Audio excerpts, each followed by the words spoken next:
What's going on, everybody? What's up? What's up? Welcome back. We are here. We are on whatever episode it is. We're literally just talking 25 about or 26, right? Yeah, whether it's 25, 26, it could be 24. Nah, it's not. I don't think it's 24. But that doesn't matter. Yep. We're in the summer. We're on summer break. Yes, the sir. semester's over. And I finally have the privilege of having on another podcaster in the area. Yes, And sir. This dude's got it going. He's got everything going for him. Appreciate it. Cal Borst, what's going on? Not much, man. So yeah, my name is Cal.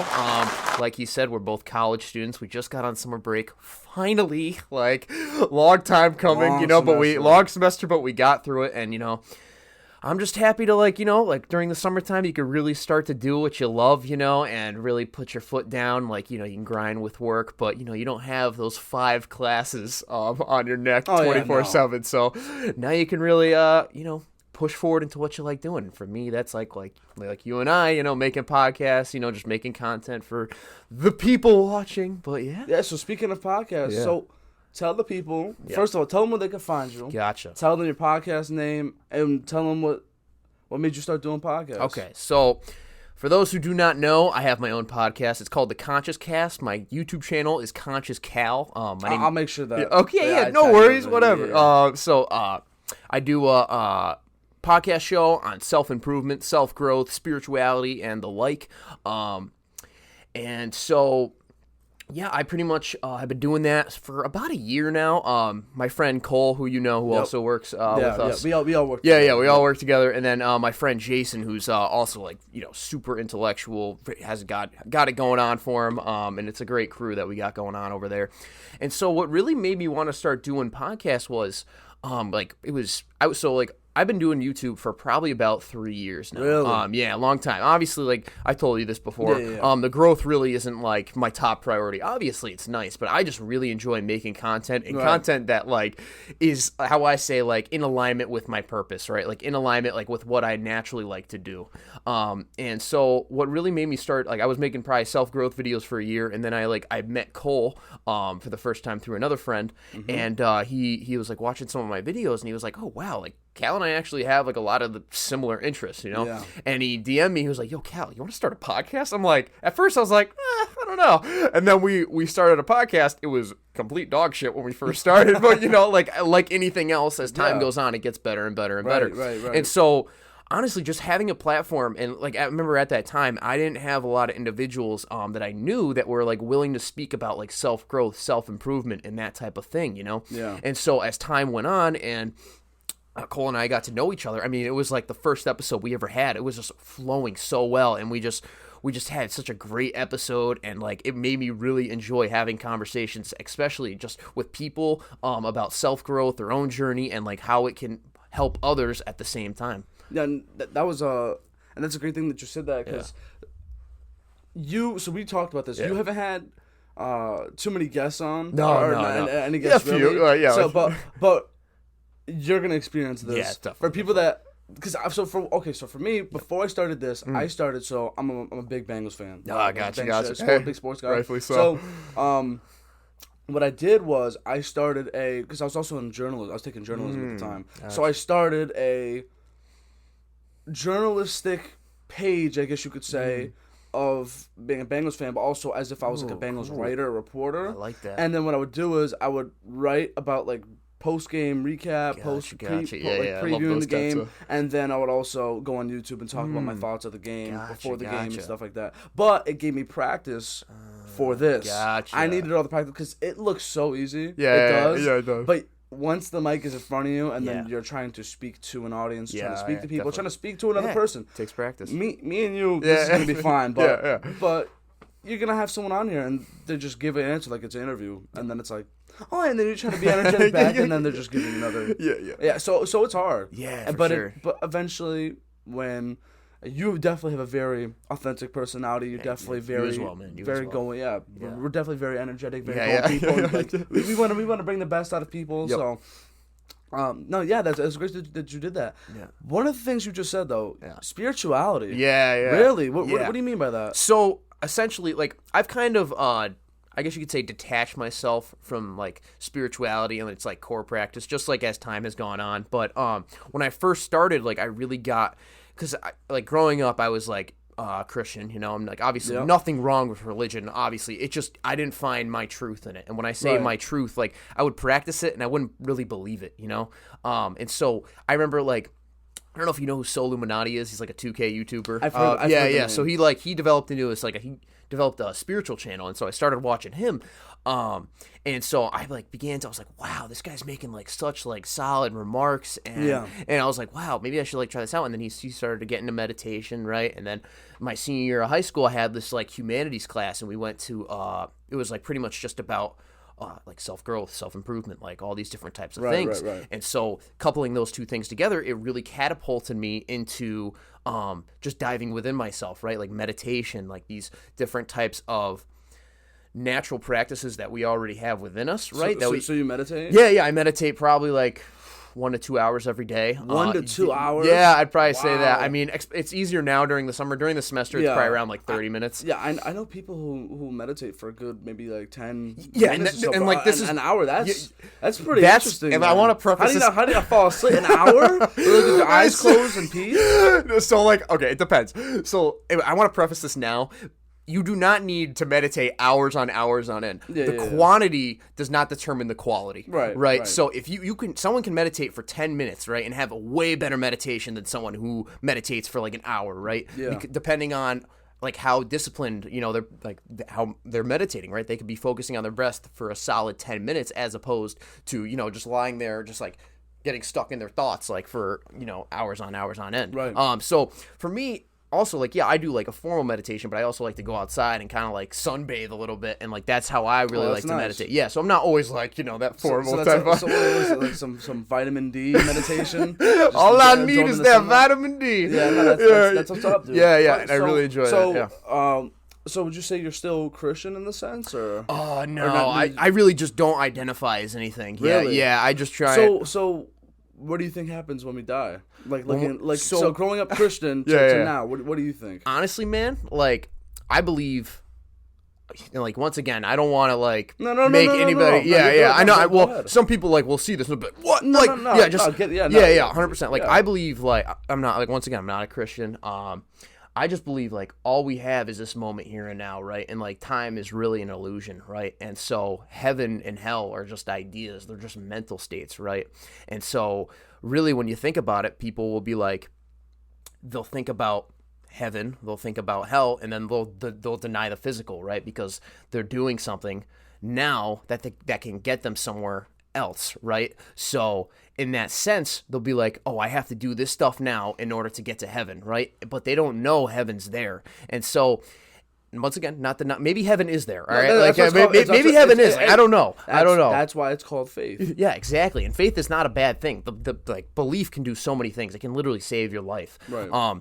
But I think individuals that deny the physical, right, that don't embrace this moment here and now, and it's just like, and I fell into this my own trap in spirituality, right? I was just like, oh, all that matters is within, right? And I would just like, I would like whenever I'd open, the power within, and then whenever I'd open my eyes, right, I kind of be like, no, there's got to be more than this. But when you start to realize what I call is like the neutrality of this moment, right? Like, so we have our perception of reality, right? That's based on good and bad, right? So certain things, depending on, and please ask questions if I'm getting like, no. Yeah, because I know sometimes I get a little. No, I'm loving this. Okay, cool. Yeah. So go ahead. So depending on like reality, right? We all have standards. We all have goals, right? Okay. And so we take certain objects, right? And depending on our standards and goals, we place, I guess you could say, a label on those things dependent on our goals, right? Okay. So if my goal is to drive to the airport, right, a car is going to be a good thing because it helps me get to that airport a lot faster, right? Yeah. But if my car breaks down, I'll begin to label it as bad, right? And so beyond our attention, beyond the labels, the standards, the goals we have, like just say no standards, no goals aside, right? Because it's all dependent on us, right? Without us, there would be no standards, there would be no goals, right? And so inherently beyond what I say, beyond our mind, beyond our attention, right? Without us, there really is no standards and there is no goals. Now, having standards, having goals is a great thing, okay? Yeah. Good and bad are a good thing, for sure, right? And I talk about this in the Paradox of Perfection episode, I believe, like 38 on my podcast if you want to dive a little bit deeper into that. But essentially is like this moment here and now is whole and complete, right? But we don't really see it that way, right? We kind of see certain things as less than and more than, but like the less than and more than, right? It's like these oppositional stances, like positive, negative, good and bad, right? Like they're good, right? It's a good thing. Morals, ethics, a good thing, right? For sure. But if you can make that realization, realize that you're whole and complete in this moment, embrace what's like this moment here and now, I find that brings the most peace, the most tranquility, and most acceptance into who you really are. Yeah, I like that you put it that way, and it's funny. So, what you just totally went into, and like the entire bigger picture. But I'm gonna simplify for some people. Of course, for some people who like this, because I understood it. For some people that like want it. I'm not gonna say dumb down, but just make it simpler. So ready? So I love how you said some people do things just so they can get to a place. For me, if I hold the door open for somebody, I'm holding it open because I want to, not because I'm thinking this is boom, five spiritual points, boom, because some people think that way. Spiritual, I like that. But some people will think that way. Yeah. Oh, I can't. I don't want to do this. I'll probably take off 10 points and then I'll be going towards the back. You don't want to think or live life like that on a scale. And I love how you said, just take it day by day. And for me, so I grew up as a Catholic. Gotcha. I was baptized a Catholic. I was confirmed in the Catholic Church. Went to the whole CCD, church school, all that. Church school on Sundays. Never like an everyday thing. Gotcha. So once I was confirmed, and I wasn't forced to go to church school or like CCD or anything anymore, I just stopped. I just stopped going. Interesting. And when I stopped going, I actually really haven't been to church really ever since, if I'm being honest. That's no diss like to the church. Yeah, of course. Because for me, I still keep my faith in my own way. No. So when people ask me what I am, there's some people, whether it's in my town, in the state, people I know, they'll say like they're one thing, Catholic. For me, I say I'm Christian Catholic, and here's why. I was raised as a Catholic. I went through the whole Catholic ordeal, the whole thing. But the thing is I don't necessarily agree to a full extent that I want to be exactly like a Catholic. Because here's the thing. Catholics are very by the book. Okay? Gotcha. And lots of people have this debate. Oh, in the Bible it says that gay people go to hell. I got nothing but love for everybody. I highly, highly doubt that just because you're gay or if you have a disability or if you have a whatever it is, like if you're born something or whatever the case may be, I highly doubt that an all fair and almighty power is going to set you up for eternal damnation.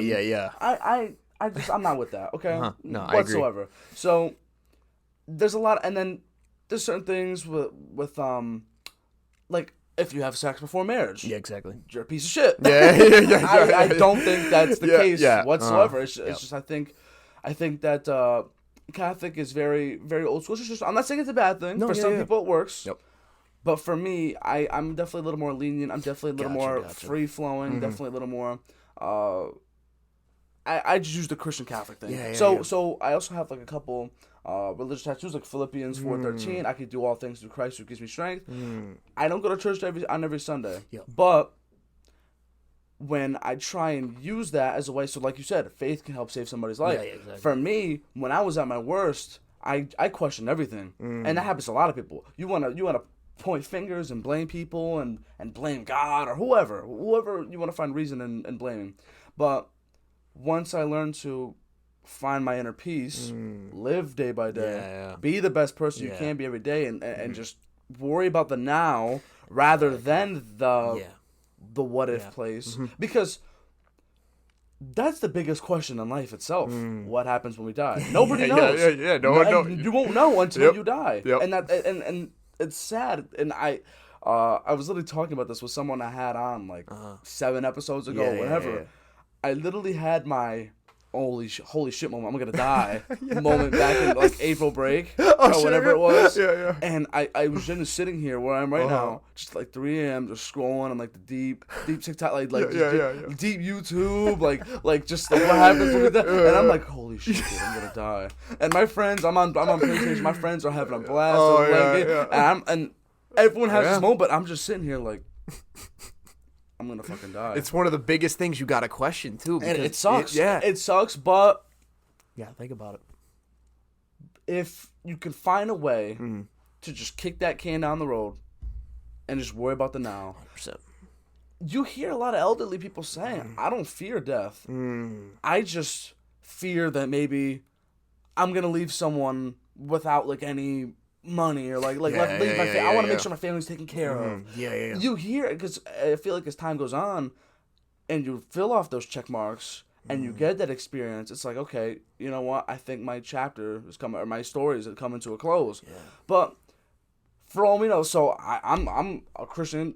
I'm a Christian, but like someone who believes in reincarnation, I'm totally open-minded to that. If I come back as a damn frog, I mean, I come back as a frog. Shit, dude. I'm not gonna be mad. I'm not gonna be mad at that. Yeah. Some people actually get really pissed about that. I don't want to come back as an animal or this and that, bro. Yeah. You come back as that. I mean, you're not gonna be remembering this. Yeah. You just but what's interesting about that is, and I believe it's reincarnation Buddhism. I believe it's is it Buddhism? I think it's a mixture of Hinduism, Buddhism. I know it's a mix or one of those. But if it happens, it happens. Yeah. And the interesting thing about that is when you hear those people and their practices and their beliefs is you keep coming back over and over and over throughout time until eventually you reach that peak, which is, I believe, nirvana. Yeah, exactly. And you just become one with the universe. Yeah, you and detach that's like from a all your very, desires. Yep. very interesting thing to me. Yeah, and I think, on that point, too, it's like I was touching on before, like, I am very much an individual that has a similar school of thought when it comes to Buddhism, Hinduism, like, detach from your desires, the reduction of suffering, and I've studied Buddhism, I've studied, I think it's like the Eightfold Path or whatever, like exactly what you were describing, like the path to nirvana, and then like that's when you escape the cycle of, like, I think they call it samsara or something like that. But pretty much you escape that. But what I really like what you touched on was like how you as an individual, right, are willing to kind of deviate from the norm when it comes to, I guess you could say, religion. Please correct me if I'm wrong. When it comes to, like you don't necessarily are 100% by the book, right? Yeah. You as an individual have, like, the ability to, and this is what I really like, to question things, right? You really, like, interpret on your own, right? Yeah. And, like, obviously the Bible is wicked open in terms of interpretation, right? There's many different interpretations. Like you said before, there's people that think, if you're gay, you go to hell, and like, but other people are like, no, that's not what it says, But I like how there's like a very specific set lifestyle, right, by like the Catholic Christians, right? They're very by the book, and they're like, if you deviate from that, kind of, it's like, minus points going to heaven. But having that freedom and having that ability to choose, right, and to not fixate yourself into a mold, and this is something I found in my own experience when I'm forced to kind of fixate myself into, I guess, another set of beliefs, another like set way of life. Keep going. I just want to 100%. Yep. Another set way of life. I find that to be extremely limiting, and I find it really just doesn't help you. Because when you are able to I guess, deviate and kind of think for yourself in a way, right, you are able to become or develop your own values, develop your own beliefs, and develop your own authentic way of life. Because when I transitioned from, I guess you could say, believing in God, like a humanized God, I still believe, I believe God is everything, you know what I mean? Like, I believe God is existence. Yeah. And so when I transitioned from that, I noticed, like, I just felt this, like, freeing feeling, you know what I mean? And it's like, I remember the first time I really felt it. Well, when you do that, first of all, in that way, sorry to cut you off. No, 100% go for it. But when you do that, there's not a lot of Buddhists, especially in this area, especially in this country. Yeah, 100%. So when you said you find your own inner peace, it is freeing, because it's not like, let's say me and you're both Christian, and then, let's say our parents always talking, and then we're very, very old school. You're Cal smoking the devil's lettuce. Like, it's like, bro, I'm chilling, man. I'm one with everything. Yeah, like, and we're chilling. Yeah, and I think that's a big thing too. Like, nothing against your parents or grandparents, but like you stop caring about what other people think, right? And so that's honestly like what happened, because I've said this so many times before. In high school, I was like such an internally inauthentic person, right? And I would do things for the most part to fit in with the popular crowd, right? And yeah. I mean, and to be fair, like it is high school. And it's a learning lesson. Yeah, it's a learning lesson. It is high school. You're trying to fit in. You're trying to find who you are, right? But rather than finding who I was, like I uncovered who I already was, right? It's like my natural nature, right? That goes beyond Mario, that goes beyond Cal, goes beyond like the content of our life, like whether it be like, your race, gender, ethnicity, whatever that type of stuff, like whatever it is, all these different types of labels. I really found that unchanging, unlabeled part of myself that's always there and is always silent. And it to put it simply, and this doesn't capture it, rightfully, it's simply your awareness, right? And so it's simply your awareness of this moment, your consciousness, right? And so when I started to I was reading books about this, and I remember when I first it was the book that completely changed my life, probably 2-3 summers ago. It's called The Power Now by Eckhart Tolle. Like a famous spiritual guru. I read that book, and it like catapulted my conceptual understanding of like spirituality, this different type, this like self-growth, this type of area. And so with that, I remember reading the book. I was like, what the fuck is this guy talking about? I was like, this looks like some voodoo witchcraft, type of way out there. But then I started to apply the different techniques, and I began to like sit with myself, watch my thoughts. And then immediately, as I remember, the first time I really did this was, I meditated during the summer, but I really never made that realization. It was when I first became an RA. I was on the mid-campus parking garage, right? And I was meditating, like, the sun's on me. Nice. And so I was just like, going through, like, I was mindfully meditating. And then I remember I heard like birds in the background, and I was like, wait, I can hear my attention. I can feel my attention shifting, right? Because so if I shift my attention from my thoughts to the birds, right, my thoughts are no longer there, right? And so with that, I began to see that I have not necessarily control over, but I, to some extent, do have control over like where I place my attention, right? And so with that, I was able to be aware of my own awareness, right? And so isn't that something? Yeah, and dude, when I tell you, this was like the most gratifying feeling, because people tell me like, oh my God, Cal, you never get stressed out over anything, right? You never get, and like of course I get stressed out over shit, but it's never prolonged, right? It's always temporary. It's always probably like in this moment here in time. That I'm gonna stop right there. That is a huge thing that you just said. Only temporary. Listen, I have had my darkest days. I would like to think that they're behind me. I would really like to think so. But everyone, listen, it's just like weather. It could be sunny all week, and if it rains one day, it's just one day. It's just a day. It doesn't last forever. Just like feelings, just like emotions. 100%, You're sad, it's just in the moment. Don't let it affect you in the future. Don't let it affect you in the next day. As soon as you wake up, the sun's rising. First of all, if you wake up and there's nothing, you probably die. No, you will die. First of all, you will wake up. It'd probably be cool for 2 minutes, and then you're dead after. But for the most part, 100%. I love how you said that. And for me, I like to use I love how you said aware of my own awareness. You ever see the memes or like examples, and it's like a 5-year-old when they discover they find their existence, and they're just like having the absolute, they become self-conscious. When life is on autopilot, and all of a sudden like, what the hell? That's actually crazy that actually happens. That's so crazy to me. Yeah, and it's like it's so true too, because now I have experienced this so much in my life. It's people mistaking themselves for like Cal, right? They mistaken themselves for who they think they are, and they don't know who they actually are, right? And so, like I was saying before, it's simply this. And if you just want to like mindfully meditate, you put your hand on the table and just place your attention on your hand, and like just feel like this this force going through your hand. Like that's what it is, It's like appearing to us. Like obviously, it's like there's some type of science behind it, but appearing to us, it's like this formless awareness that we feel, right?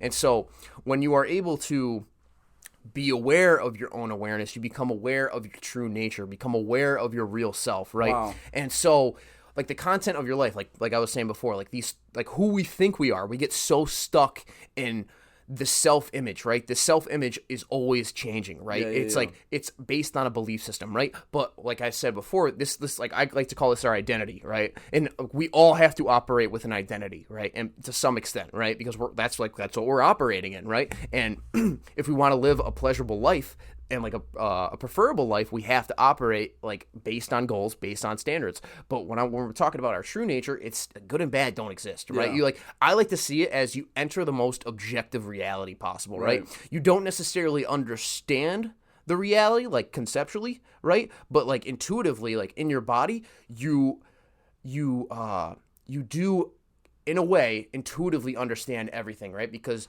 you are accepting what is, right? You're accepting like this moment, like just this thing as it is here now, like it just is what it is, right?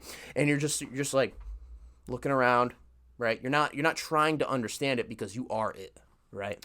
And so, yeah. You ever hear the I don't necessarily know when people use this example, bring this up, but you ever hear the I believe it's called the party. Or this wine conversation. Ooh, maybe, yeah. So you're standing in a room, and there's nothing but people, and you can like keen in and hear every different conversation going on within a room, and I feel like I'm the observing type, especially at like a party. I just love, and you know you have the people who are the ones on the dance floor, the ones that are off like just the drink, the ones that are here, the ones that are here. For me.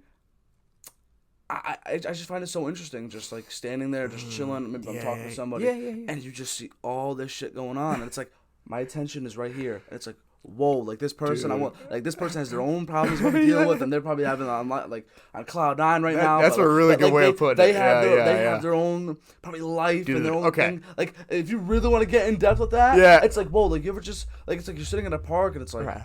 Whoa, like that that's like look at that family, man. Like that's crazy. So, and then so like, I think that's a great analogy, right, to put it, because let's just say you're at Elmer's, right? You're in the bar, right?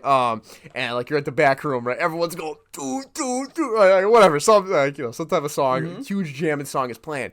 And if like let's just say you're not in like in a way, some people get so engulfed in the moment, they get in that flow state of just dancing, which is fucking dope. Yeah. Nothing else on their mind. Just dancing. But if you're able to take a step back, right, I think this is a very good parallel to your mind, right? Because you take a step back, right? Let's just say Mario, right? He's just chilling, right? Just looking at everyone else, right? And everyone else is like, doing their own thing, right? Like, you got the people playing pool, you got the people, at the tables, right? All these different, like how I look at it right now is all those different type of people are your thoughts, right? And so, you got all these different types of thoughts about X, Y, and Z, right? But you as the individual, you are the observer, right? You're observing all these thoughts and as they're going on around them, right? So you're aware of what's going on. Like, you're aware of the thoughts, right? But you aren't the thoughts at the same time. And I think, like, obviously that's not like a black and white thing. It's not 100%, but I think I really like that analogy because, like, you're crazy. Because, like, especially with this conversation, people don't understand how truly in-depth you can go when it comes to just regular things that might be to you. I'd say 90% of the time, if I'm out with friend groups, like I'm the one who's like, if I'm in a restaurant, I'm looking around. I'm like, whoa, like look at all these people, like, look at this, aware of your environment. And I try to be that person, especially because I never want to be that person where I'm out and I get caught lacking. It's like, let's say we're in an unknown a club or a place for the first time. First of all, I never been in the club yet, but let's just use a club for example.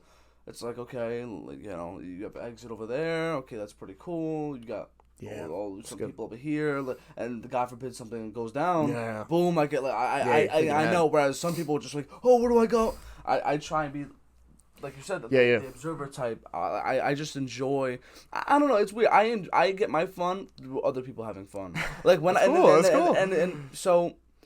Let's say like we go to an amusement park. I hate heights. I hate adrenaline rushing shit. So there's pretty much no point in me being there. But if I were to be there watching, it's weird. But like watching the other people, it's kind of like the Big Brother moment. So like for me, and I know a lot of other people, when you're little kids and your bigger brother's like playing a campaign, it's like as much as you want to play, it's like you are loving watching them do this. It's like hey, do your thing, man. Like I'm just watching this. So but I mean, at the same time, it's all about growth and development. So I'm sure 3 years from now, I'm gonna be like, bitch, let's go to the club. Let's go dance. What's up? But I've never had that moment of I want to drink. Yeah. I wanna go out and do this, and this.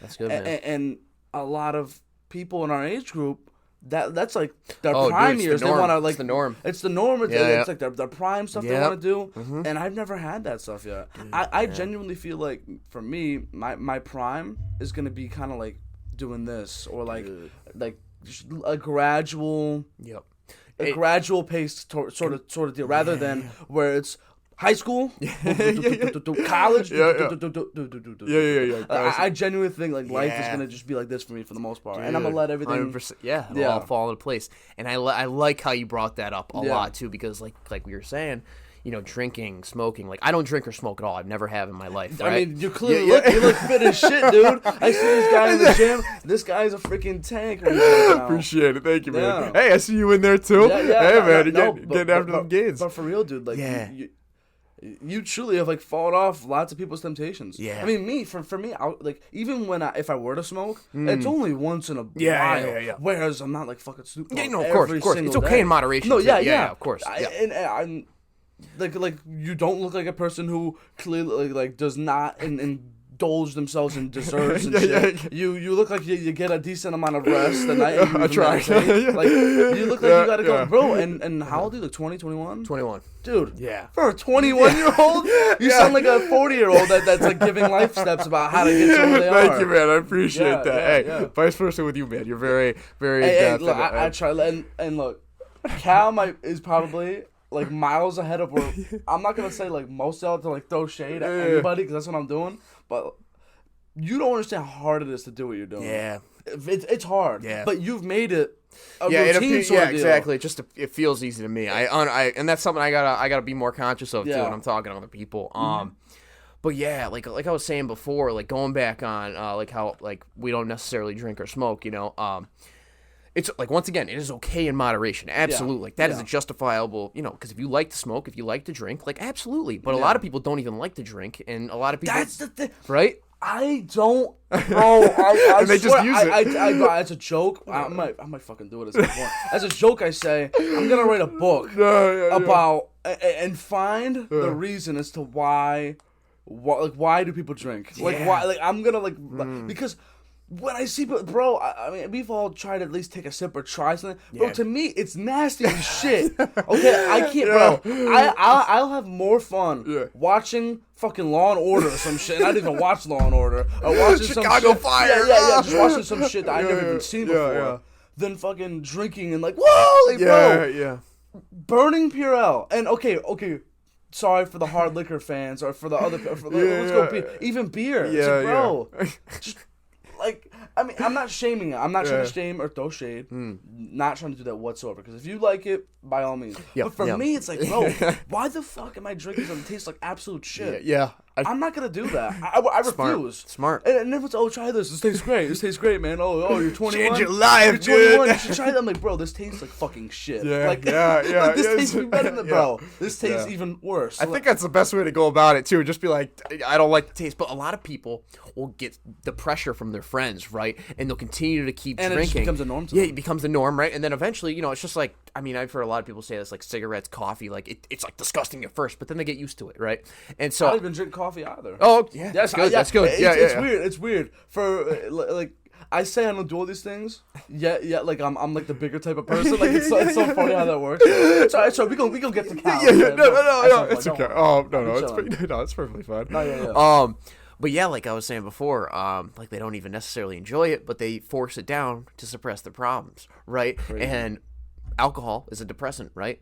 It literally blocks inhibitors in your brain from sending messages, and those messages contain information that can lead to suffering, right? That can lead to farther depression. And I am by no means a neuroscientist. That's just what I learned in Intro to Psychology, all right? I mean, it's literally they use it as a means to escape this reality, right? And so that's for the people that do it seriously, not the people that do it casually. Yeah, of course. Once again, we are not shaming casual drinkers. Yeah. We're just trying to. I will not have loud slander. Of course not. Of course not. No. I appreciate that. It's important to make that distinction too, as well. I appreciate that. But people will use it to suppress their problems, and the more you suppress those problems, right?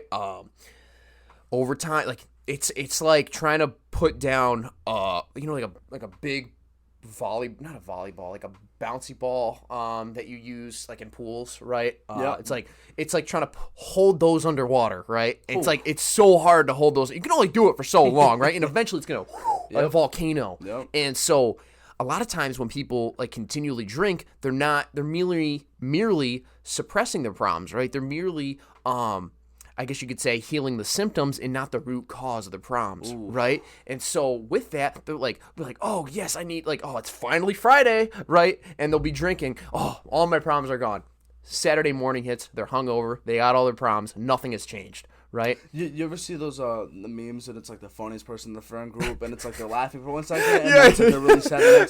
Those hit so deep. Those make me so sad. I feel like once in a while like that'll be me. It definitely used to be me. But like once in a while, I feel like we all have those moments. But like that it's sad. How people will put on a face, dude. Absolutely. And then.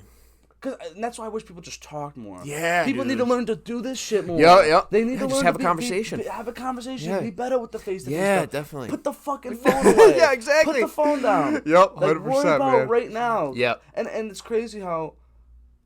You ever just sit in a room and you just put your phone down and just look at everyone else on their phone? I love doing that. Yeah. I love doing that once in a while. Dude, it's like whoa, like and then you're just like everyone's like.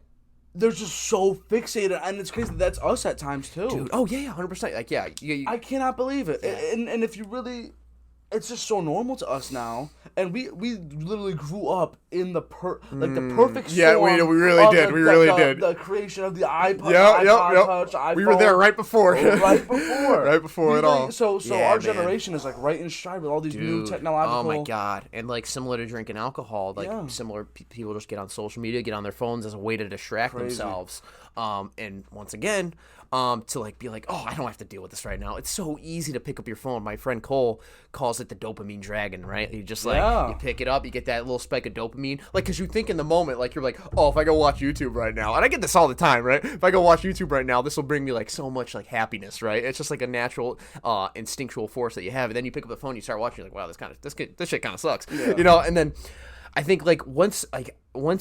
If you're able to be aware of that, it's very important, right? Yeah. But if you're not able to be aware of that, and then you're constantly like diving into your phone, you're constantly like diving into alcohol, you're constantly diving into all these different types of things that help you suppress your problems, you're gonna face your issues are gonna get worse over time, right?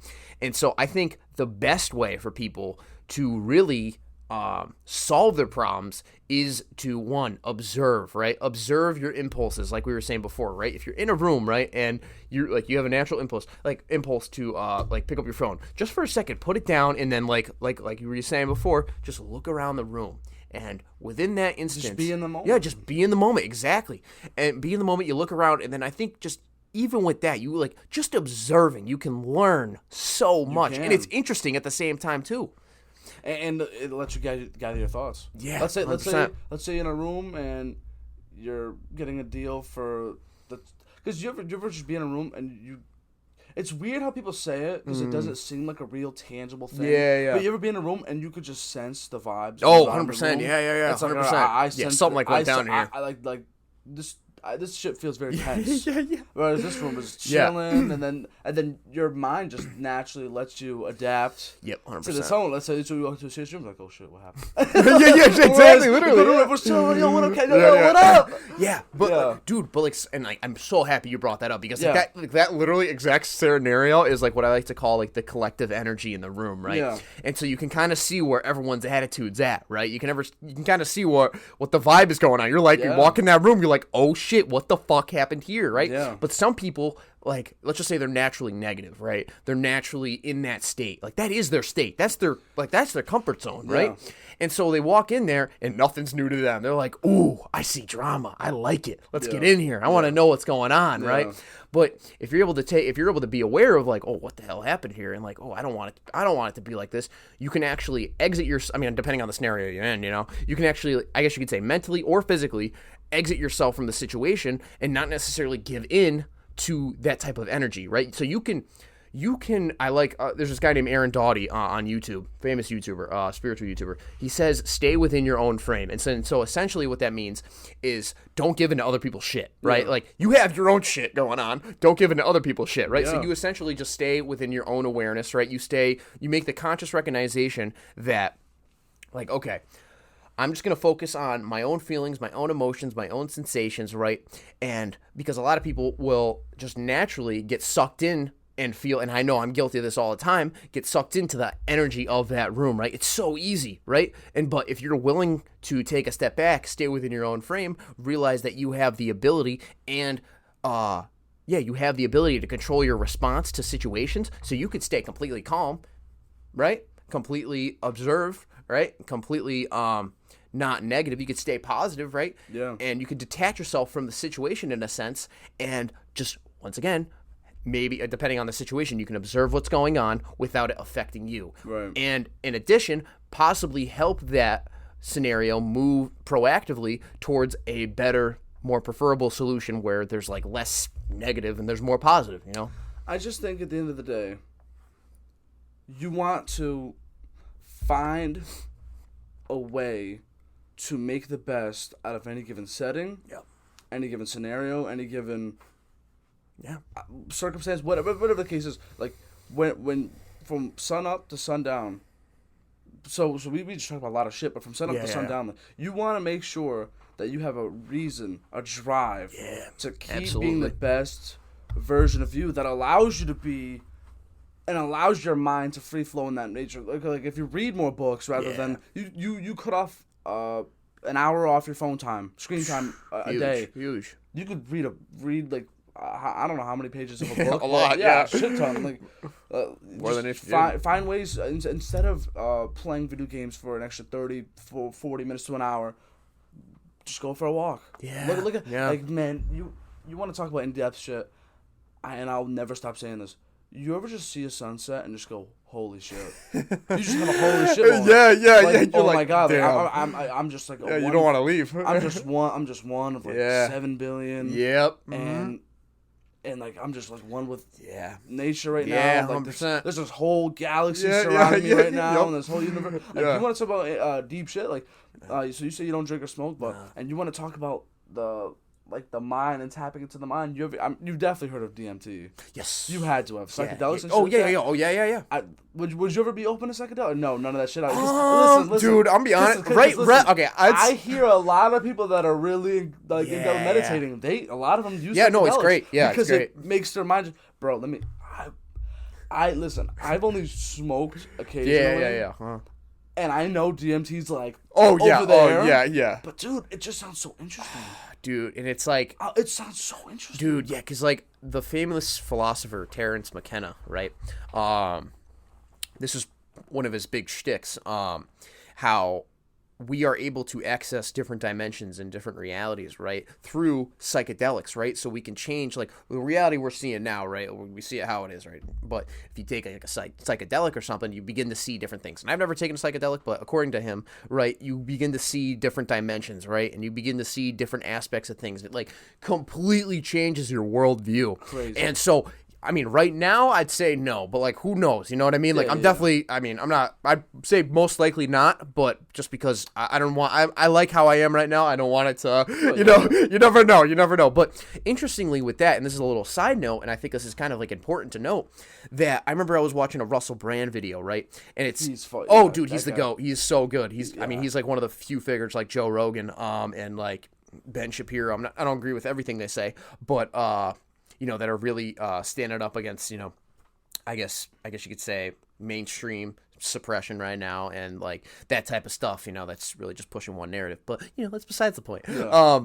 But yeah, it's so like psychedelics have been shown in research to really help individuals with PTSD, right? Really? Yeah, man. Like it's like it has really helped individuals in those types of states develop into like through using psychedelics and using these different types of drugs. I wonder what they would see.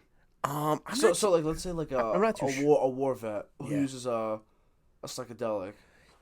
I think it just. Do you think it makes them like face their fears one more time? Like to the point where they reassure themselves. I wonder how that works. I don't know if it helps them maybe in a sense face their fears, but I think it helps them because according to what I know, and I'm very limited in my knowledge of this, they're like it's post-traumatic stress disorder. So essentially, like they'll be like in this moment, right, and out of nowhere, they'll just be like, oh my God, like they'll just enter that state, right, like that trauma, right? It helps them kind of, in a sense, like you said, detach from that trauma, and just, I guess, in a way, have some clarity. Yeah, have some clarity, and are able to, I guess, live with it and work on it at the same time.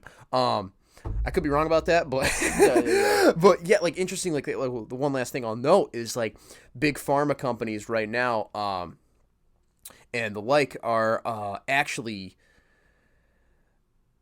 pushing against promoting these types of items, right? Because like currently I believe they're labeled as Schedule 1 drugs or something like that. Like they're very actually, I don't know. I'm not too sure, but I'm not sure if they're legal or illegal. But they're definitely not trying to promote them, right? Yeah. Because in a sense, it would deter from their profits, right? Because psychedelics, at least from what I know, don't cost a lot of money, right? They don't like. And they wouldn't be able to make a lot of money off of them, right?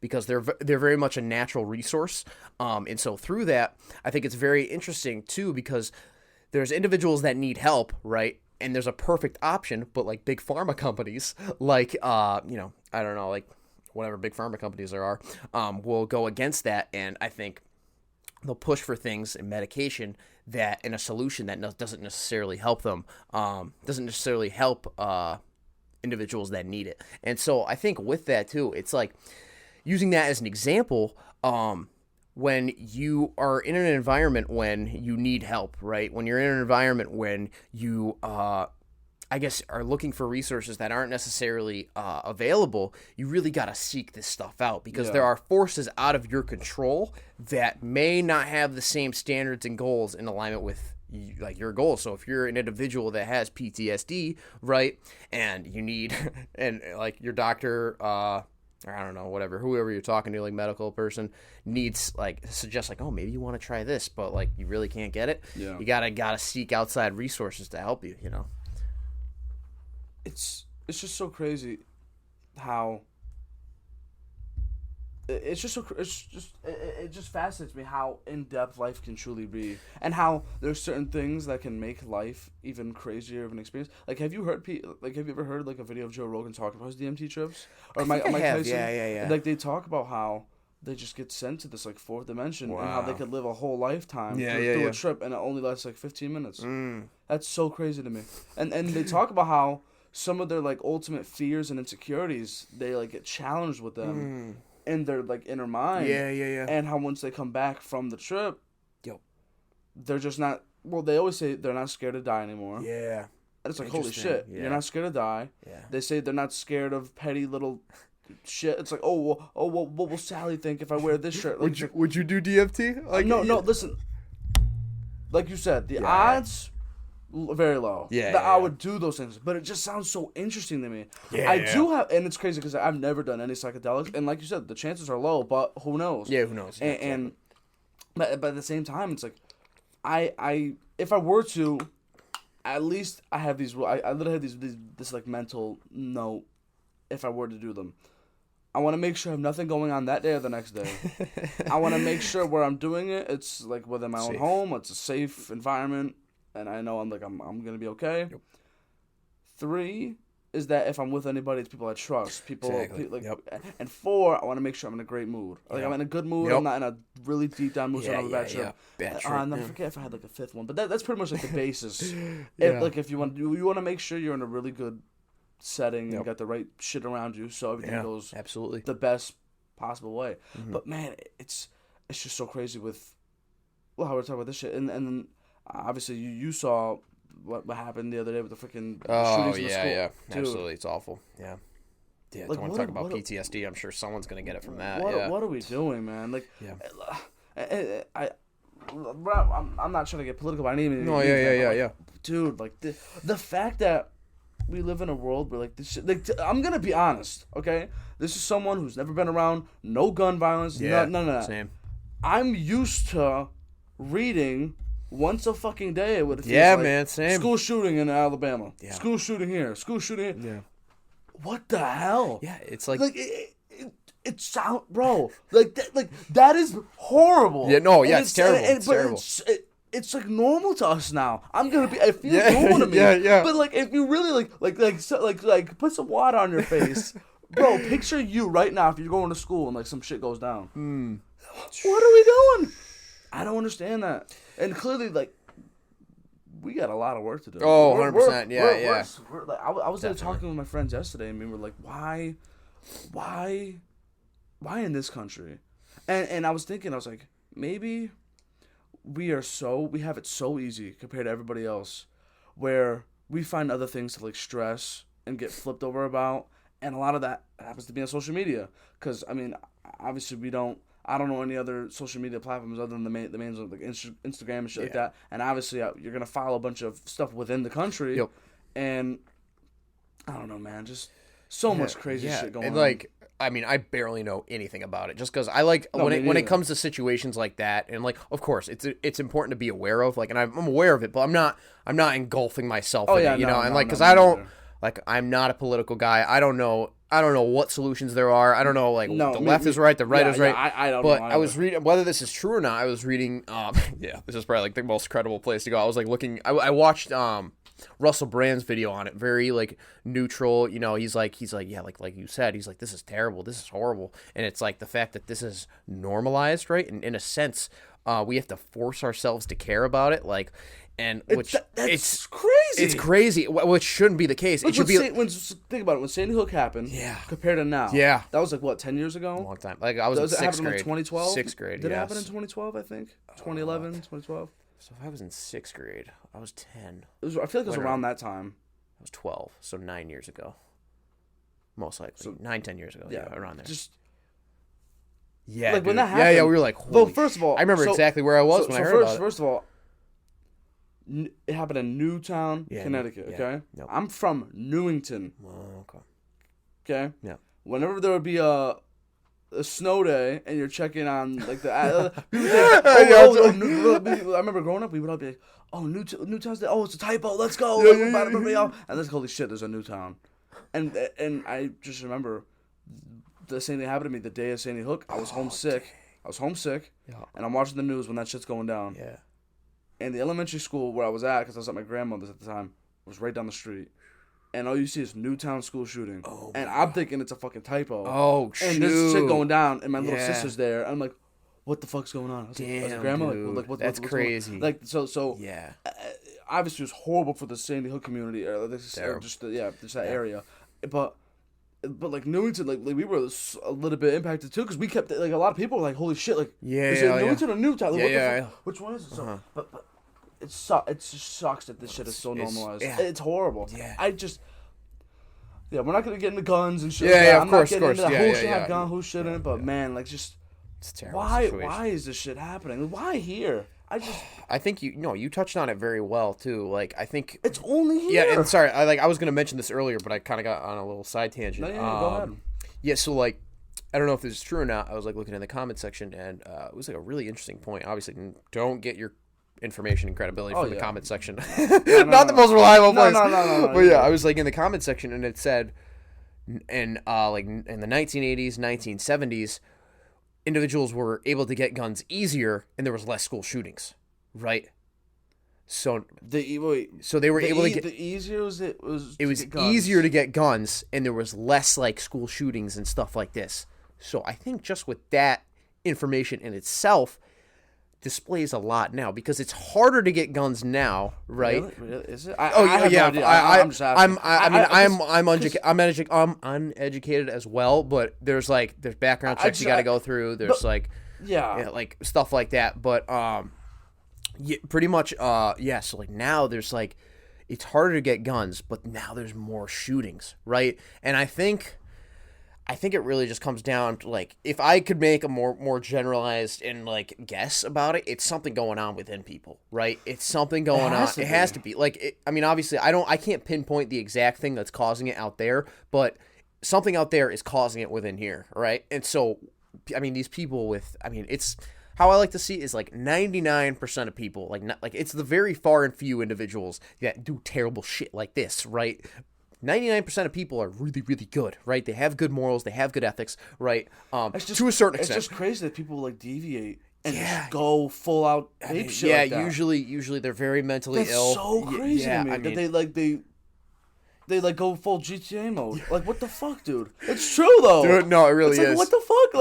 I mean, I think, oh god, man, it's like, it's such a complicated issue. I just couldn't imagine going outside and I just pull a grandma out of her car and punch her and take her car and then go, like, you know what I mean? What the fuck, dude? Like, how could you do that? Yeah. It's like, you can't. It's only in a video game maybe you would do something like that. Nowhere else. And you see, I just hate the people that say, it's on the violent video games. Motherfucker, I have never laid my hands on a person ever. Yeah. And I have done some horrible shit. I've done some fucked up shit. We bought,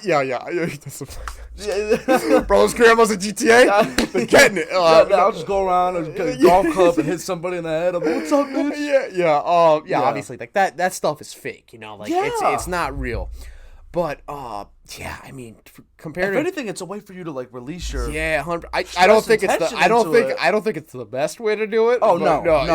But I don't know. Like, could I see it as a thing that does lead to more violence in real life? Absolutely, right? Like, to some extent. I mean, I'm not saying 100%. Well, because it definitely gives you the idea that these things like, could be possible. I'm sure there's some evidence that supports it, right? Yeah. But do I think individuals could take the leap from playing GTA to real life like that? Like, something like killing someone with an AR, right? Do I think it's as simple as playing a video game? No. There's got to be way more going on. You really need to be fucked up in the head. Yeah, but like, something really bad has to be going on for you to do something like that. Yeah. And it's crazy because there's two different types of psychopaths. There's and when it comes to, like, this aspect, as far as the ones I just see, there's the ones where they're triggered and then it leads them to go do something like that. Yeah. And there's the ones that are like, I'm just going to do this because I can. Like, what the fuck? Yeah. I'm just going to go shoot up a school because I can. Think about that. Yeah. Like, what the fuck? Yeah. What the hell, dude? Might does not determine right, okay? So just because you can't do something doesn't mean you should. Yeah, it's just crazy, bro. Yeah. Damn. I don't know, man. Jeez. We just... do you have any, like, favorite TV shows?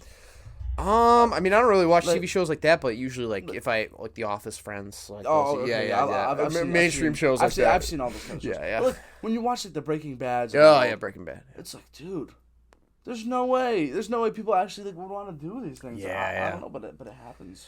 Yeah, I mean, it's like, even at the same time too, like, I'm nearly 100% plant-based, right? So I'm like, really? Yeah, I'm almost like completely vegan. Like, obviously it's very hard because, like, veganism is a lifestyle, right? Like, you can't use, it's just not just a diet, right? So you can't use any type of animal products at all in terms of clothing, whether that be so it's like stuff like that. Like, you can't use any type of animal products when it comes to just like different types of, like, objects that you utilize, right? Purchasing.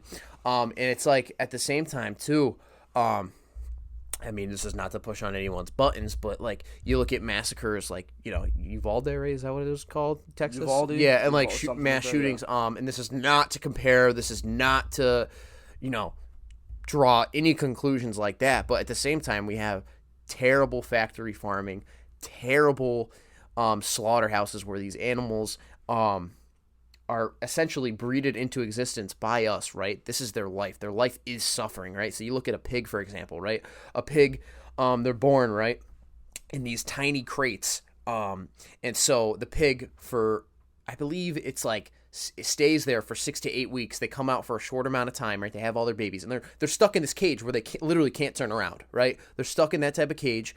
And so when they come out, they're immediately impregnated again, right? They have kids, right? And then after they're overweight, they're in terrible conditions. There's bugs crawling over their face. They've got their babies, like, you know, getting milk from them 24/7. They're being sucked out, right? And after, like, they have all their babies, they have all their kids, right? They're immediately slaughtered, right? years and years before their life actually comes. And you look at this with cows, you look at this with chickens, like it's the same type of thing. And it's like, I was recently watching a video where this vegan went to a slaughterhouse where essentially he exposed the slaughterhouse for like inhumane practices and like just what was going on there. And so essentially what happened was like he sent the footage to, he's from England, so whatever people that overlook that type of stuff reviewed it and said it was completely legal, nothing wrong with it, even though like literally so like a cow gets in a knockbox, right? They got the shotgun or shotgun, right? They're shocked, and then they came out. One of them wasn't shocked properly, right, and was hung up on like the like the coat rack type of thing, right? And the guy literally decapitated the cow while it was still alive. Terrible, right? And it was sent that, and they were saying, nope, this is completely legal, right? And so at the same time too, man. Yeah, it's really bad. I mean, I'm this is just the surface of it, right? Like, dude. Listen, I'm glad you're saying this because I love having these like these slaps to the face once in a while. Yeah. All right. Let me tell you something. Gotcha. Yep. I have nothing but respect. Yep. For the people that are trying to fight for the animals. Yep. Because I love animals. Yep. I have nothing but love for the animals. Now, will I ever turn down a good burger? No. But and that's not to diss you. It's not to diss a vegetarian. Of course. Anybody. Because like, we all have our own lifestyles, our own choice, our own preferences. Yep. But I feel like you've definitely seen this. It was like a documentary, like someone like, I don't know if it's a whistleblower or somebody. They like were at like one of those type of farms where they just saw cows like laying out in like the sun, and it's overcrowded, and they're just dying laying down, and they're being treated fucked up. Like, look, yes, will I still eat beef and all those products? Yeah, but that doesn't mean I want them treated like absolute shit before if they were to be consumed. You know what I mean? Like, I hate that shit. That stuff pisses me off. Yeah. And now, if I'm being honest, do I care to the point where I'm personally going to do something? No. Yep. But I do care a lot. Like in terms of like... to the point where like it will piss me off if I see some shit like that. Because animal, person, I mean, if you want to look at the big picture, evolution or not, we technically are creatures. In a way, we're social creatures. We're animals, like, we are. Yep. Well, do you want to look at it that? We just were able to speak. We have fucking thumbs. Like, I don't got you. I got you. However you want to put it. But it's just... Yeah, seeing shit like that, dude, it's so fucked up. The big thing too is like in your situation too, like if you enjoy burgers, right? Like now, like if you were to go back like 50 years, right? There's no such thing as a plant-based burger. There's no such thing as like veggie nuggets, right? But now there's the big thing that veganism lies on is that we no longer have to eat meat. Therefore, it's not a necessity, right? So when you're purchasing these products, right? When you're purchasing these different types of things, you're literally endorsing the supply chain that, the money goes through. Right. In a sense, when you stop demanding these products, there will be less cows, less pigs, less animals slaughtered, right? And so in your instance, and this is not to press you or anything, like you could say like, oh, I really enjoy beef, but I do care about the animals, right? But you're still paying for that violence at the same time. So it's like, I know, and it's a tough thing that a lot of people have to face, but it's messed up. What's more important, life or taste? 15 minutes for a burger or the life of an animal that is an individual and not an object? Because a lot of people will look at meat, right? They'll see meat and all they'll see is the meat, right? And all they see is in the package shelf. They don't think about the individual that meat came from, right? And so they're an individual with a personality, with appetites, with likes, dislikes, and we cut their life short for a meal. Right. And so a lot of what people do is they base it on health benefits. Right. And they don't necessarily, they're like, oh, I went vegan because of health. Right. And then they stop going vegan because I guess it didn't satisfy like their body needs. Right. Yeah. But if you really look at it from an ethical matter, if you look at it from what is the right thing to do now in 2022. Right. The studies are out. Like the reduction of eating meat is beneficial for you, right? It's beneficial for the planet. It's beneficial mostly for the animals, right? Because the reduction of suffering, because like, I don't know if you're aware of like, I'm not too versed on it, but like the way cows and like the way they're fed and like that produces like methane that goes up into the air, like so it contributes to global warming, right? And then so like in a health instance, like I forget, like some non-biased third-party organization deemed veganism as like healthy at all stages of life, right? And so they have these perfect products that are great substitutes. Like, I mean, sure, might not taste as good, right, as a vegan burger, right, or no, as like a regular burger, right? But once again, it comes down to that distinction. What's more important? Life. What does a vegan burger consist of? Plants. No, but like, wow, like, how do they make it look like a damn burger? like burger? Yeah, so I think I believe it's made in a lab, right? So for the most part, so it contains like soy, it contains like different plant-based products like corn, black bean. Yeah, so and it's so good too. You just throw it in the air fryer and it tastes delicious, and no animal had to die, And so it's like tough because a lot of people will be like, you look at like for instance, like a dog getting shot, right? What's your first instinct when a dog gets shot? Yeah, you get fucking pissed. Yeah. What would happen too? You just get sad. Like legally, dog or you? Illegally, like what would happen? Oh, like if I were to go shoot a dog right now. I don't think anything does happen, right? Does it? Okay, Is it so like illegal? if I go out, I don't know. Okay, I don't know the answer to so the like question. okay, so do you have a cat or dog? Or I do. I have 2 dogs. Okay, so if I were to like do something like harmful to that dog, right? Would you like prosecute me or anything like that, or like how would you feel about that? I want to beat the shit out of you. yeah. So like, but like when we look at like a cow, we kind of have the same thing, right? We're like, hey, you want to go beat the shit out of that, but yet, like I was saying before, at the same time, we pay for these products, right?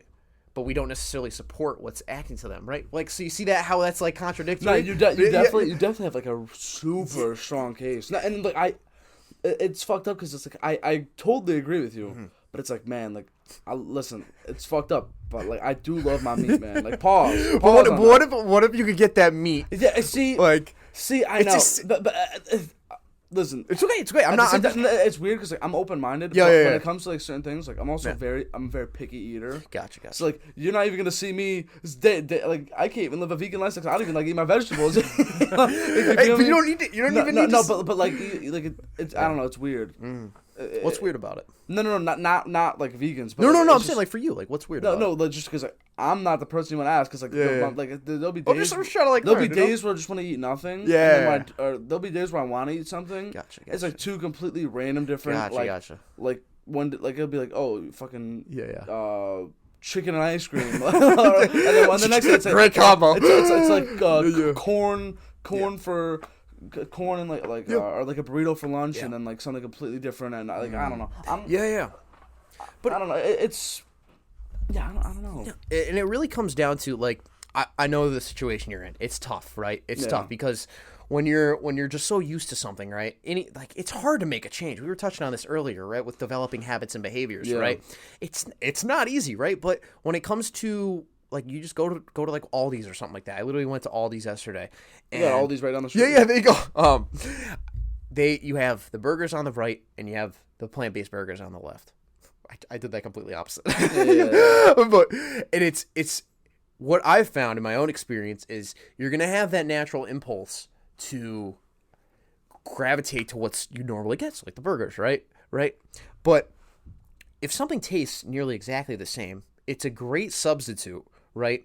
And no animals are really involved. I think if you can remember that while you're purchasing these products, and like if I purchase this will contribute towards animals dying. I will, yeah. Or I could take this just by purchasing this product. And it's important to know if there is options, right? Yeah. Because we do live in a society, right? Like right here, right now, it is an option.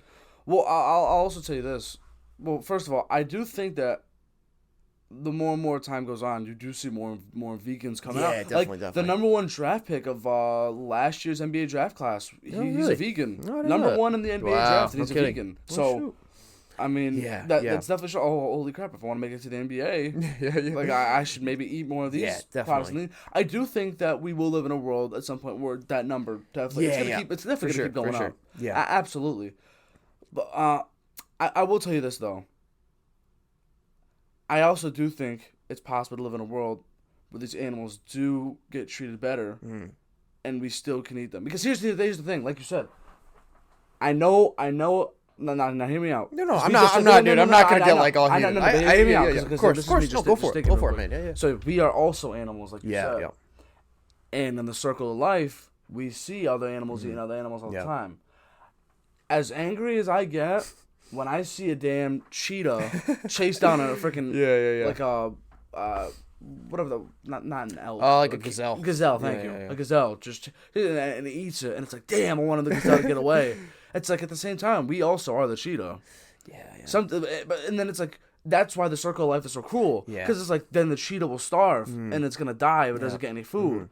So how do we find the perfect balance? But because like, you're just gonna tell, like, the cheetah's natural instinct it's not gonna crave and go eat plants. Yep. It's got to chase down its prey. Yeah, of course. And that's what I'm saying. It's like, for me, like, I definitely like to think I'm an omnivore. I'll eat plants and meat. Like that's just so. But it's just a matter of the meat, like the meat that you're getting. Like, how was it treated before you got it? Yeah, I got you. Hopefully, we can get into a world where it's definitely better. Because obviously, you don't want to be.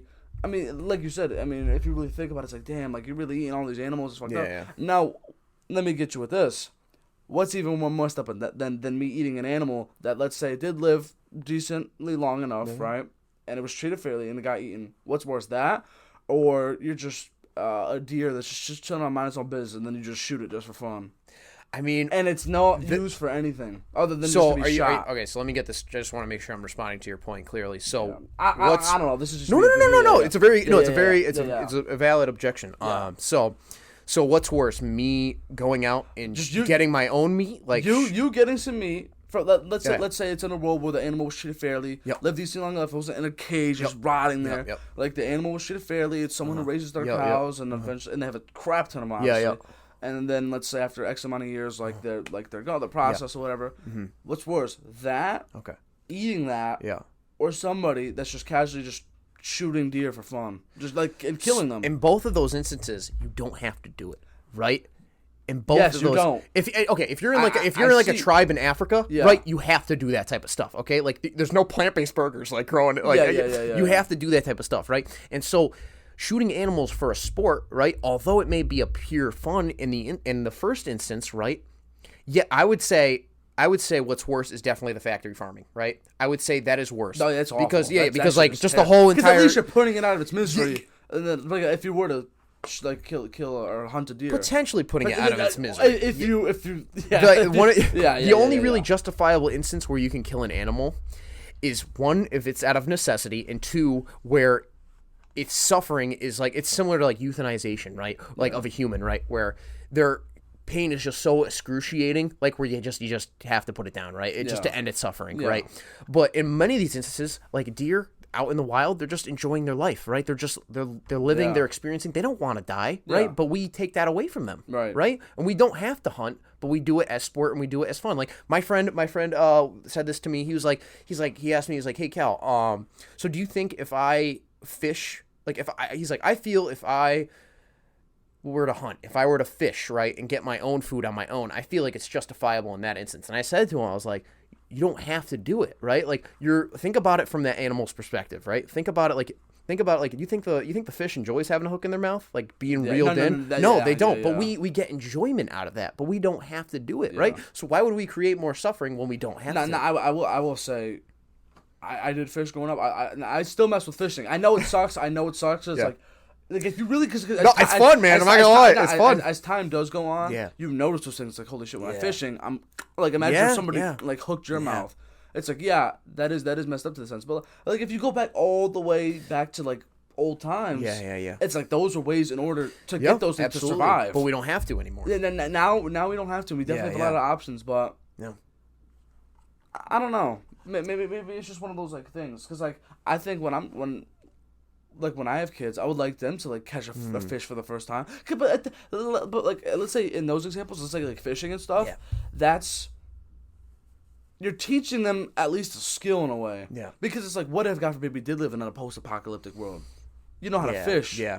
You know how to. So it's not like we're going every single day. It's a once in a while thing. Yeah. I don't know. I get what you're saying, man. I understand where you're coming from. I think the argument that would be made there is once again, you could teach those skills without actually having to, do like that type of thing. But you don't get the thrill though. You don't get the you don't get the feeling of trying to like land a 500-pound Goliath group on your boat. That's a really big accomplishment. I know it's like, what if that were you? Yeah. But I mean, once again, it goes back to like the food chain thing, or like just like how things are. I don't know. I think like also an argument could be made there that like, what are the odds of us actually living in like that post-apocalyptic world, where we have all this type of technology, all this different types of things, and like we're talking about the reality, or not the reality, the reality, but like where we are currently living, right? Like where is it here? Like if you go to a tribe in Africa, yes, they have to learn how to fish, but do we really need to know how to learn how to fish? Like I think it's really, you got to weigh, like, okay, where am I at? Like, New Britain, Connecticut, right?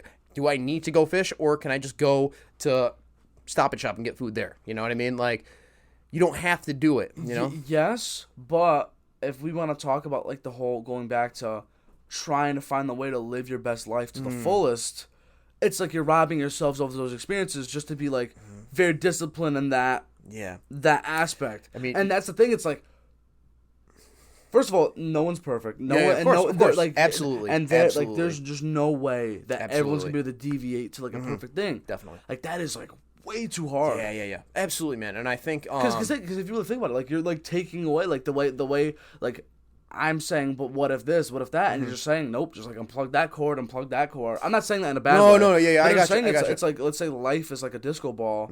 You're just like pretty much saying, but you want to diffuse this spotlight, this spotlight, this one. I got you, man. But I think it comes down to a point. It's like, okay, yeah, you're robbing yourself of an experience, but you're robbing an animal of their entire experience, right? Like if you okay, hypothetically, okay, let's just say you're going to catch that animal, or not catch that animal, catch that fish, right, and just putting it back, right? I get that, right? But let's just say you're going to like kill that fish, right? You're going to, I guess, not necessarily, like, you're robbing that fish of its experience, right? And you're I guess in a sense giving it, you're causing suffering upon that fish when you don't have to.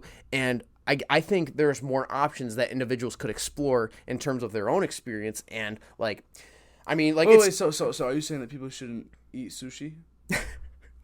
Yeah, dude. I'm talking about I love sushi. I really do. Yeah, I know, man. I just got into sushi, dude, like a month ago. I know, dude. And I haven't had sushi for the first time until like a month ago. Damn. And I love sushi. Damn. I know, dude. And it's like, dude, it tastes so, like a big burger. Tastes like so good. Your case is like very. It's yeah, amazing. I mean, like, but I just wonder if like someone's like totally anti. Oh, absolutely. Dude. I wonder. Look like up whatchamacallit. No, I wonder if they can actually have a great compelling case too. Oh my God, yeah, dude, they have great points. So there's a carnivore diet, right? And so the father of that, and I follow him on YouTube. Oh, is that the guy? Dr. Steve Bakley, or Dr. Steve something. I don't know. I see people that do that, but they eat like liver. They only eat meat. They only eat meat and very few vegetables. And the research has shown, I don't know. There's like their preliminary research. Yeah, it might be biased, but it has shown to have health benefits, right? Yeah. And it has shown, and I like his viewpoint, right? I definitely don't agree, obviously, with everything I don't stand for a carnivore diet, right? Clearly. Yeah. But I like it because he does videos on like bullshit veganism, right? And like, because if someone's like, I'm about the truth. I'm about what it is, how it is. Like, let's get down to the objective truth, right? Yeah. If someone's blowing smoke, right, and they're speaking shit, like, and they're a vegan, right, I want them to be held accountable. Like, I don't care if it gets someone to become vegan. You should be truthful. You should be real about it, right? Yeah. That's why I watch him.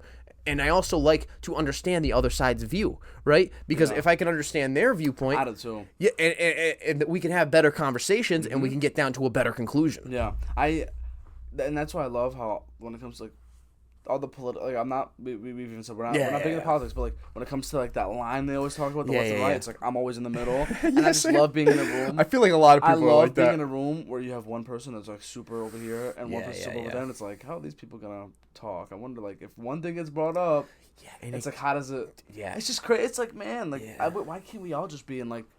But see, we can't all be in the middle, because then it'll go back to the whole. As soon as two people disagree, it's like, boom, I'm taking my people, we're going over here, I'm taking my people, we're going. That's probably exactly what happened. Two people just probably had a disagreement. Tribalism, yeah. Two people just probably had a disagreement over, like, who should get this or who should get that, and Somebody was like, man, why the hell do you get the wishbone and I don't? Something like that. Yeah, and I think, definitely, man. It's like, I don't know if you saw my most recent episode, but it was on emotional maturity, right? I saw you posted. Yeah.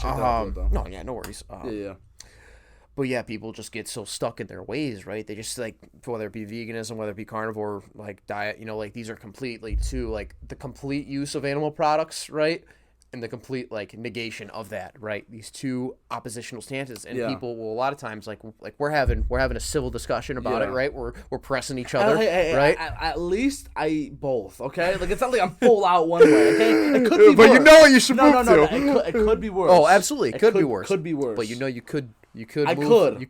We'll see. Maybe one day. Like okay. Because like you said, because that's a total lifestyle change. Absolutely, that's right. The thing. It's not easy. It's not easy for sure. Yeah. Because like, what if I'm like miserable next day? Like, you don't want to grumpy tomorrow. Yeah. I think it's just I don't know. Just like it's something to think about. For sure. Because a lot of people haven't thought about it. Because then it's like, do you care more for those animals than you care about me in a sense? And like you put it like in the way that's like what if I'm happy and I have a whole thing going for me right now, and it's like we get along and everything, but it's like I hate that you eat those animals, you asshole. I'm not saying you say that, but it's like you take that one trait, and then it's like, damn, man. Yeah. Okay, so I'm just chilling, man. Like I'm on my own business. I'm just hating so like this is a big thing too. Like both my family members eat meat, right?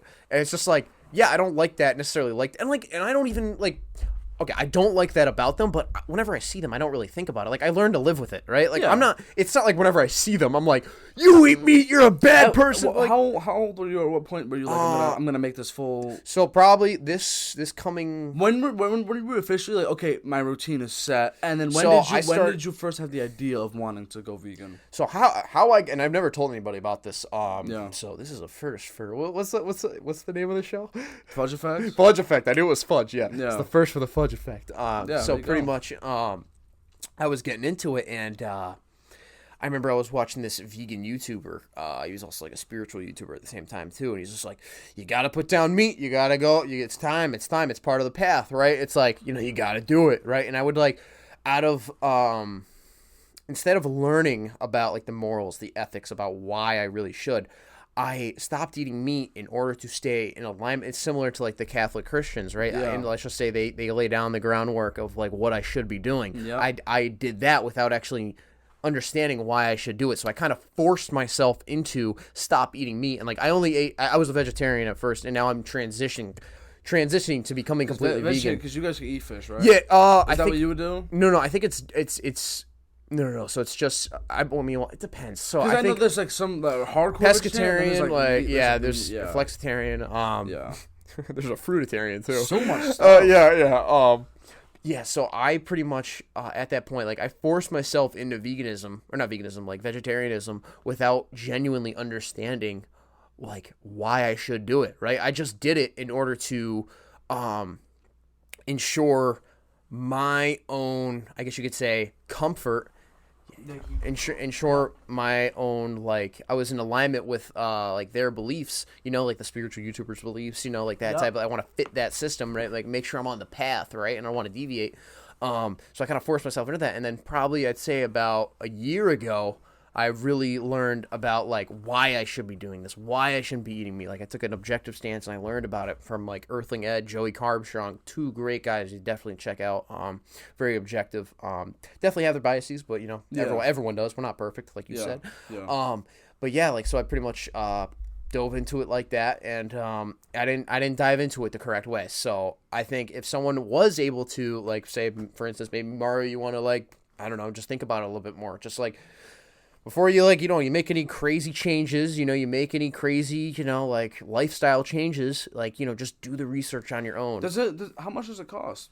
Is it not bad at all? The same? Okay, I'd probably say it depends on what you're getting. Because I was gonna ask, it's like if you go vegan, does that pretty much mean you also have to live like an organic lifestyle at the same time? So it's tough. It's tough because, like, this is the issue. So what I usually say is, someone asks me if I'm vegan, right? So I usually say I'm like a middle ground between vegetarianism and veganism. I have pretty much a whole entire plant-based diet, but I still wear like animal products, right? I still wear that type of stuff, so I'm not completely vegan. It's very hard to be completely vegan, right? Like in that sense, like the complete non-use of animal products, right? Yeah.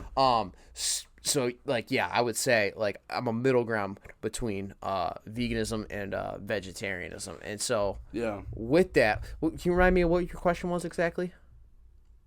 As if you have to like live an organic. Oh, okay, yeah. Or if it costs more, how does that? Yeah. Right now, I would say it depends on where you go, right? But my first time I went to like Aldi's, I purchased it on my own. Like I got like plant-based pasta, 25 grams of protein. Beautiful. Dude, oh my God. Edamamen's pasta, if you have it in that Aldi's right over there, bro, 25 grams of protein per like. Wait. Plant-based pasta? Yeah, dude. I think the one I got yesterday was black bean soy pasta or something why that. does pasta why doesn't it be plant-based? I think it's like. Because isn't it just. No, because sometimes I learned this actually recently because I was like, and this is Is sometimes bread involves like egg yolk and like that type of stuff. Yeah, I know. I was like so sad. I was like, man, fuck. Shit. I know. You don't think about damn it. Eggs. Those damn eggs, dude. The eggs. It tastes so good. God. But yeah, it's like edamamen's pasta, $2.99, right? Plant-based burgers, like $2.99. Got like a couple other things. It came out to like $13, right? I got a bunch of things yesterday. It came out to like $25, right? But to be fair, there is not enough demand for vegan-based products. Can vegans drink milk? No. They can drink like almond milk and like, but there's plenty of other alternatives, right? And like, oh my God, yeah. Cow milking and like that, terrible.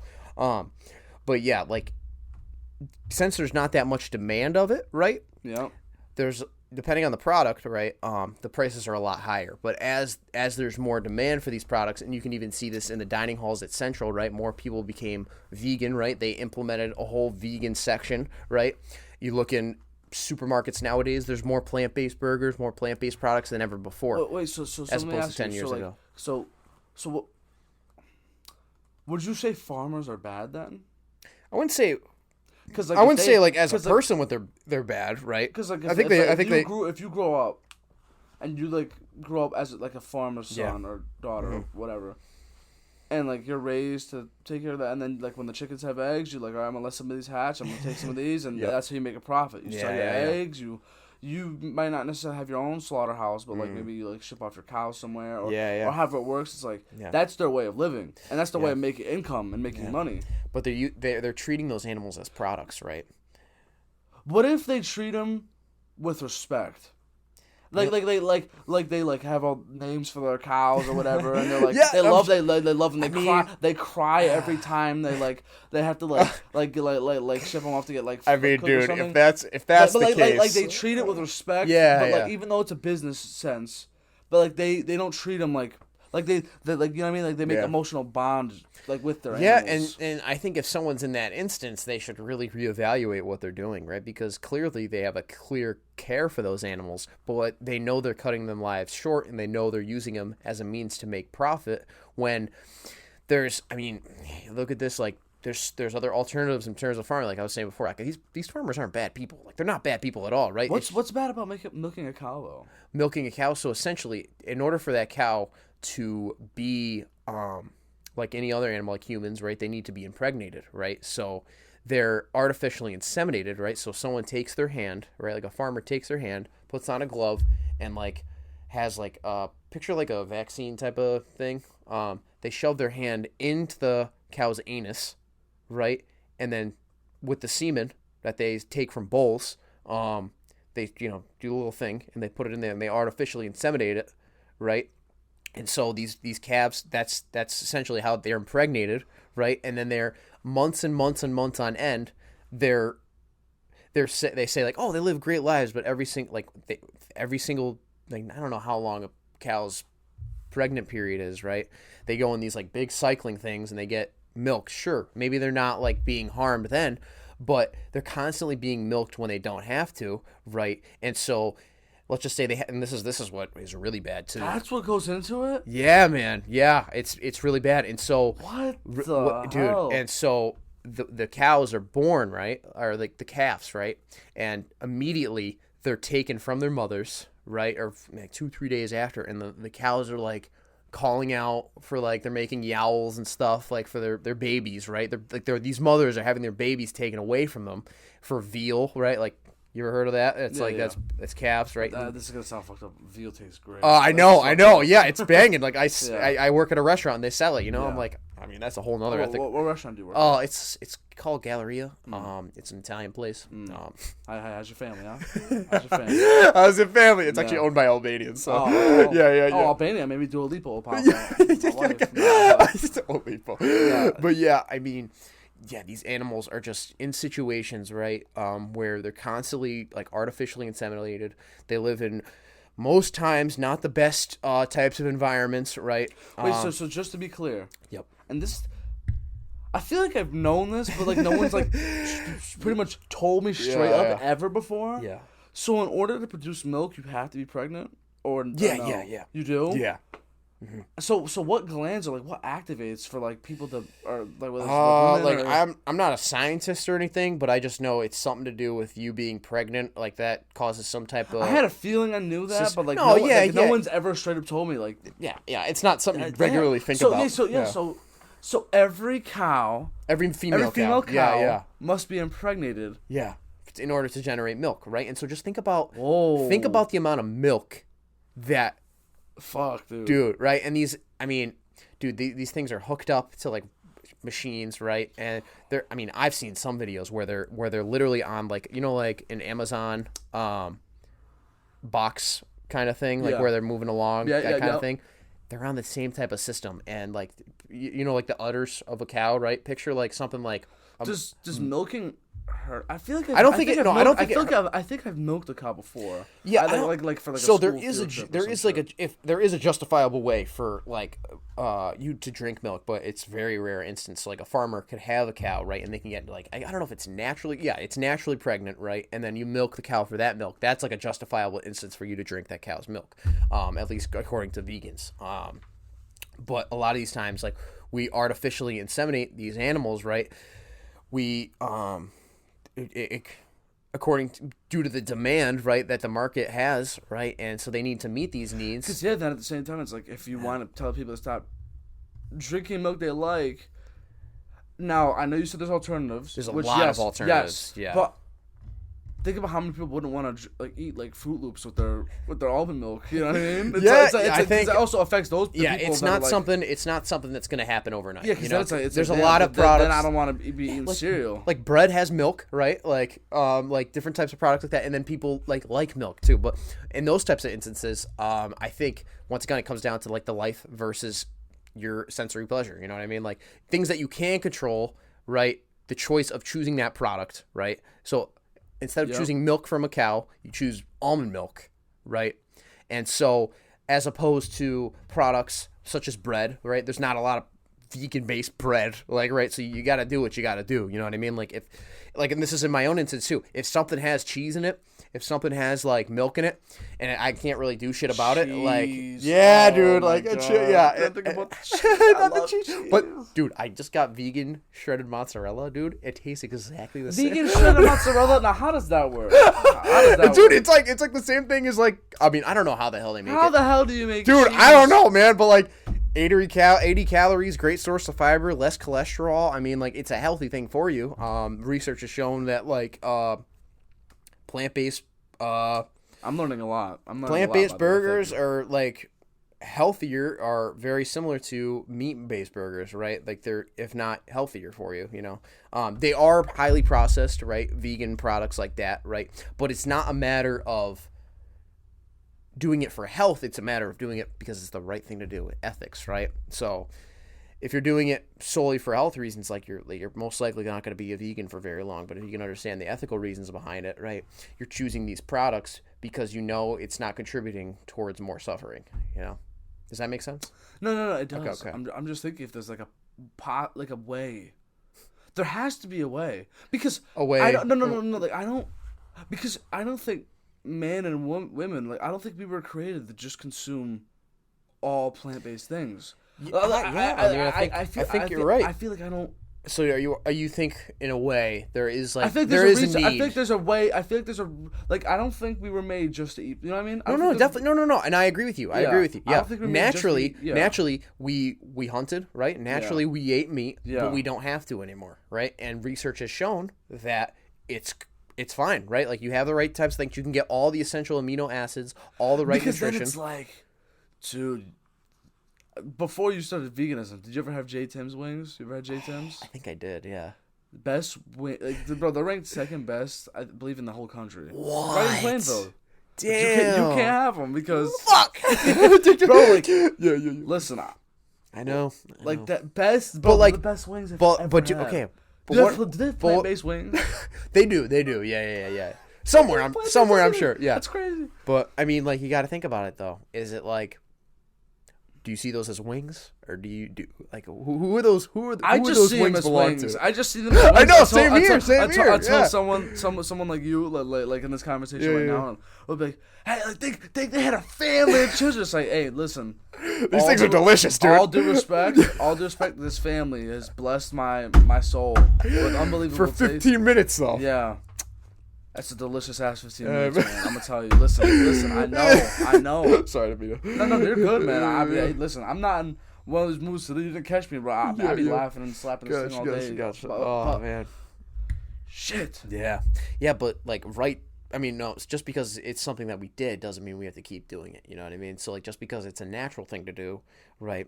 Medication's not natural, right? But we take it. I don't know, because like, there is all natural medication. Because like. I don't know, because like let's say you took our carnivorous or omnivorous animal, and you like had it in a zoo. Yeah, it's like you don't have to eat meat anymore. Like what if we just fed it a bunch of plant-based shit? Well, like it's like at the end of the day, the natural instinct will always be there. It's like you're just getting rid of like a natural instinct. I don't know. Maybe. I mean, for me, and this is my own experience. Yeah.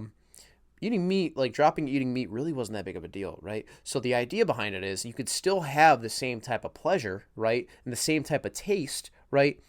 And you can satisfy, I guess, that natural instinct to eat meat, right? But it's, I guess you could call it like an artificial meat, right? And there's no animal in it. But I'm glad you brought up zoos because, like, dude, you might not even be aware of this. Zoos are some of the worst places in terms of, like, are you aware of that? I don't. I believe that some zoos definitely are bad. I just remember watching the Blackfish documentary. We had to watch it for school with like the orcas and holding them in captivity. Oh. No, like places like SeaWorld are awful. Like the whole orca whale thing. Yeah. If you actually learn the science and like how many miles are supposed to naturally travel a day, how they're animals that are like meant to be like with their natural herd, and it's like these people are taking orcas from all over the world, and they're actually like very like smart, intelligent creatures. And when you put them all in a pool together, it's just like us. It's like that's like putting a person who speaks English, Spanish, and like French in the same room in the same pool, and it's like none of them know what to do. Like they're the same animal, but like they're totally different in terms of communication, and you learn that they're like when they're in places like SeaWorld, their fins, their dorsal fins, when they're collapsed, like that's an actual sign of like depression. Wow. And like fatigue, like they're actually miserable in places like that. Like there's a whole thing to it. Damn. You literally learn. I gotta look into that. And we had to have a whole debate in my class. Like our teachers, like they gave us a project. We had to watch a documentary. Yep. And we had to split up into two, for and against places like SeaWorld. And literally, there's an overwhelming amount of evidence that shows that places like SeaWorld are just terrible. Overwhelming. Yeah. Like when it comes to stuff like the whales, like if it's one thing to have like fish and like a whole thing of fish and like all those different creatures. I don't know if it applies to like seals and all those other things, but especially with like orcas, like maybe Mystic Aquarium and belugas is bad. I have no idea, but like if you like watch the documentaries and learn that stuff, so but like what about zoos? Like what? Zoos, so bad? I mean, I've done this is like one area of veganism that I'm not too caught up in, but yeah, I mean, just to my knowledge, right? I mean, you look at it once again, it's zoos are essentially made for us to spectate, right? Like we have these animals are like to view exotic animals, right? And it's like on the surface it seems so cool because I can go to like Washington DC Zoo and I can go see like a bunch of monkeys, right? And it's like it seems so cool, but we're taking these animals, like you said, we're taking them out of their natural environment, right? And we're forcing them into these cages in order for, it's like a circus, right? Like we're looking at them. Yeah, no, circuses are bad. Yeah. Circuses. I never even like. I don't even know. Circus is even a thing. Like I don't even know, dude. All due respect, circuses are lame, bro. Circuses, bro. Like, I don't care about seeing an elephant jumping in a ball, bro. Like let that thing chill, bro. Yeah, exactly. No, but yeah, it's interesting when you put it. I definitely agree with you there, but now there's also, I feel like there's also benefits.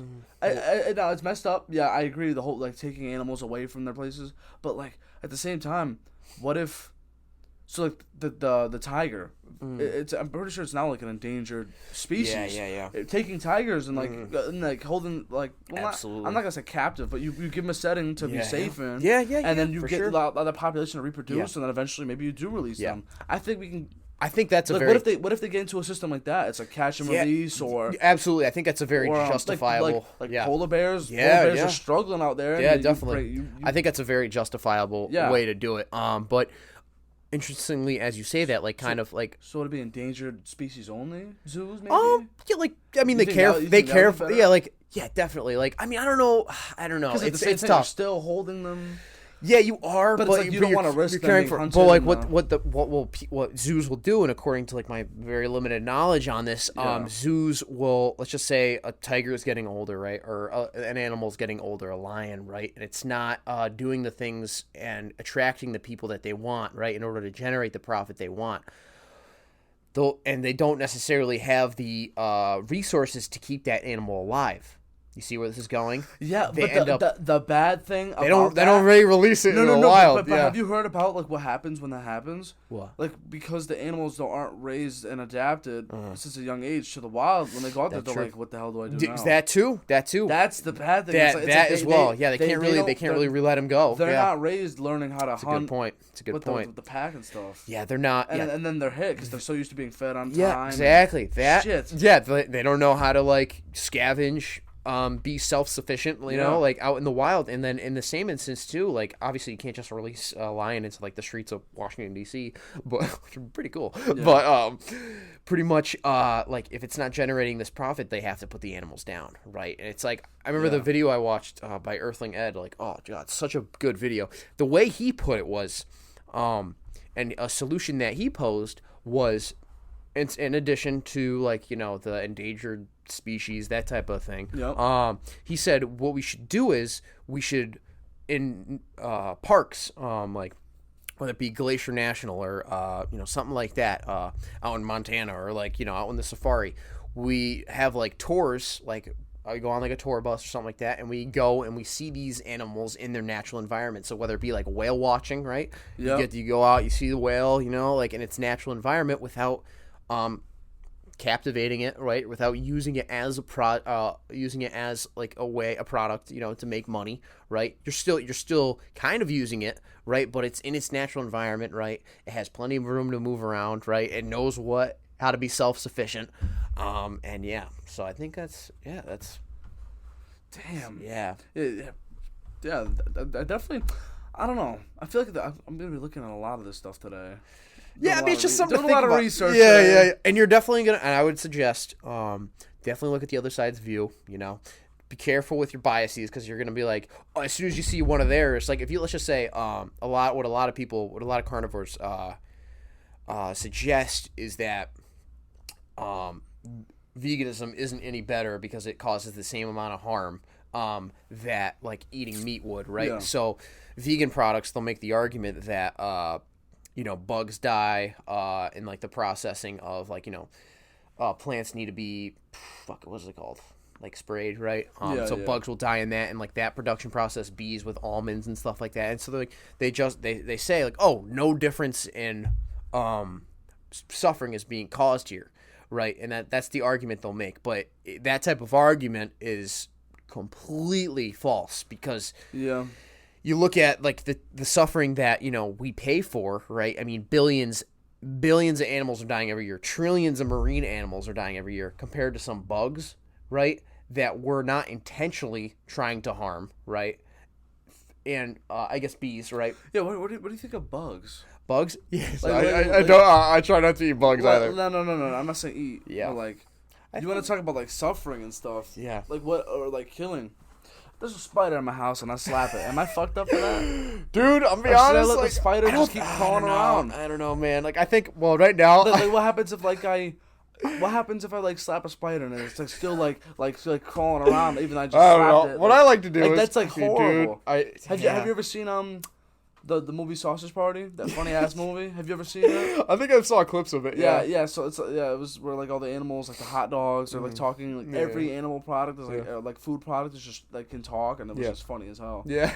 but it's like each thing, and even like for vegans, like has anyone said like, oh, but plants like they have life too, like they're alive as well, and you're killing things that are alive. Do you want me to respond to that? Yeah, I mean, I guess yeah. So. Yes, people will make that argument, right? And yes, they are alive, but they don't have the capacity to suffer, right? They don't have a central nervous system. They don't have, they don't feel pleasure and pain, right? At least according to science, right? And like when let's just say you poke a cat, right? You know that cat's gonna, right? But you poke a grass blade, right? Like no response, right? Of course, maybe there's some science out there, but essentially we know these animals are suffering, right? As compared to plants, right?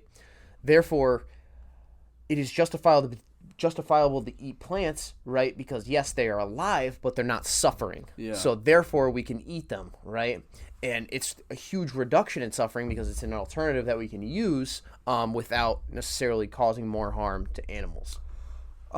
So you I mean, it's clear that you have a great basis and foundation to like live your lifestyle, which is fantastic. Yeah.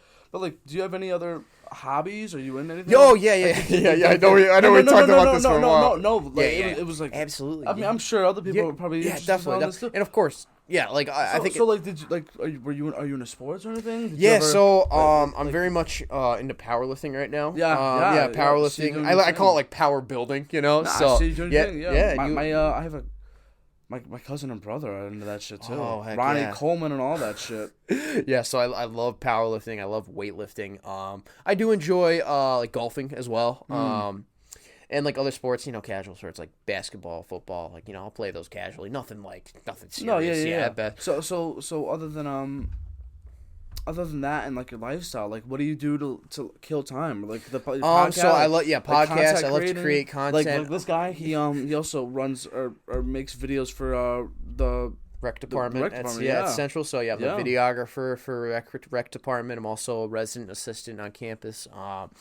I also like weight tables too on the side as well, and then I love to meditate and like all that type of stuff. And all of that just kills time for you? I mean, I look at it as like in a way kills time, and like that's just how I live my life, and I love it, and I wouldn't change the thing. What about you though? What about you? The big thing. Me? Yeah.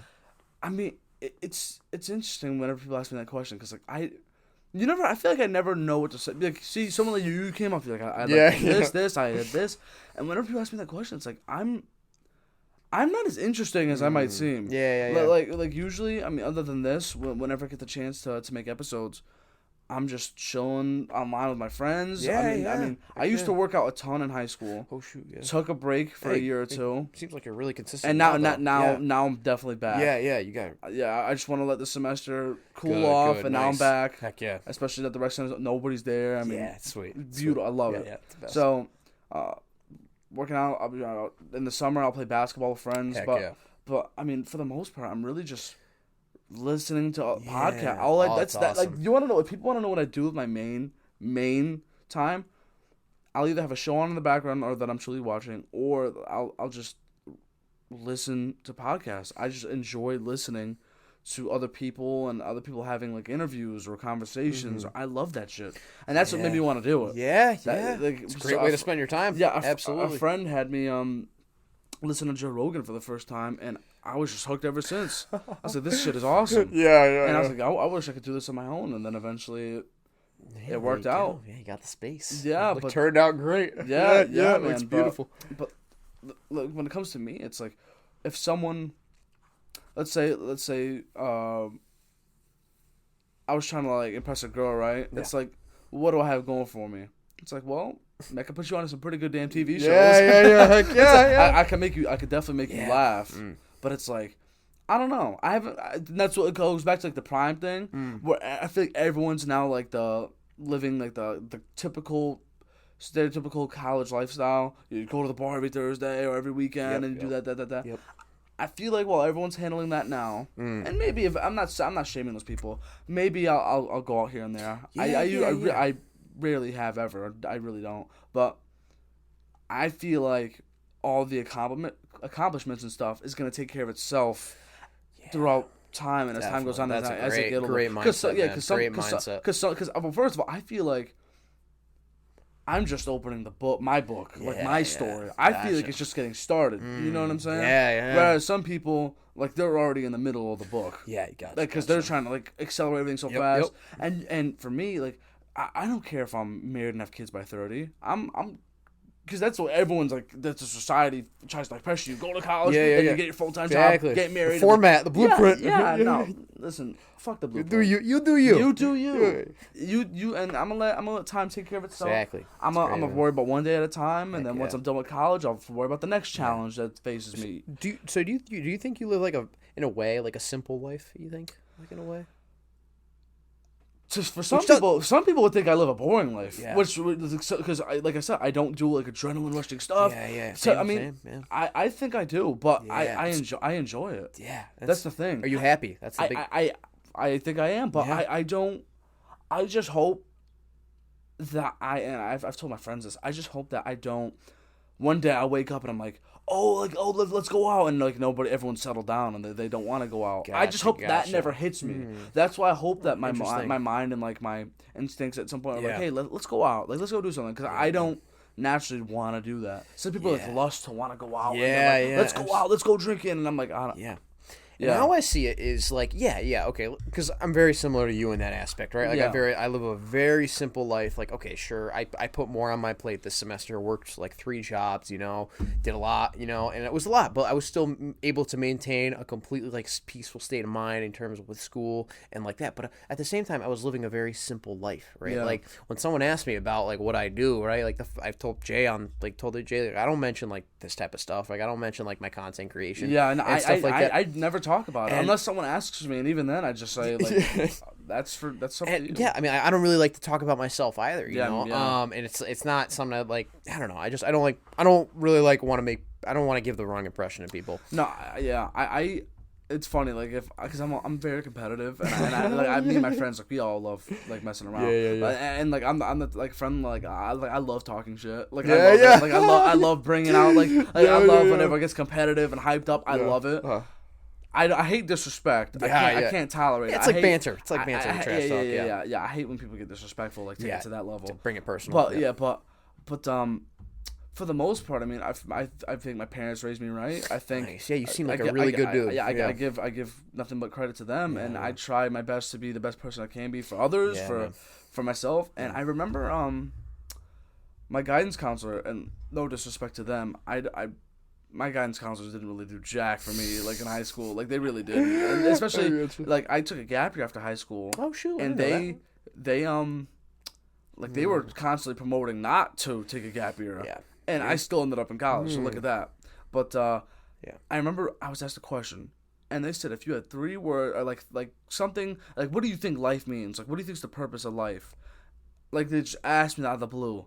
I was just sitting there. I was like, I think that the purpose of my life, I use my life for the example, and I was like, I think I'm here to be educated and to help everyone around me as best as I can, and to like provide like support, comfort, knowledge to those around me, and to the future generations, like or those that I'm going to be teaching.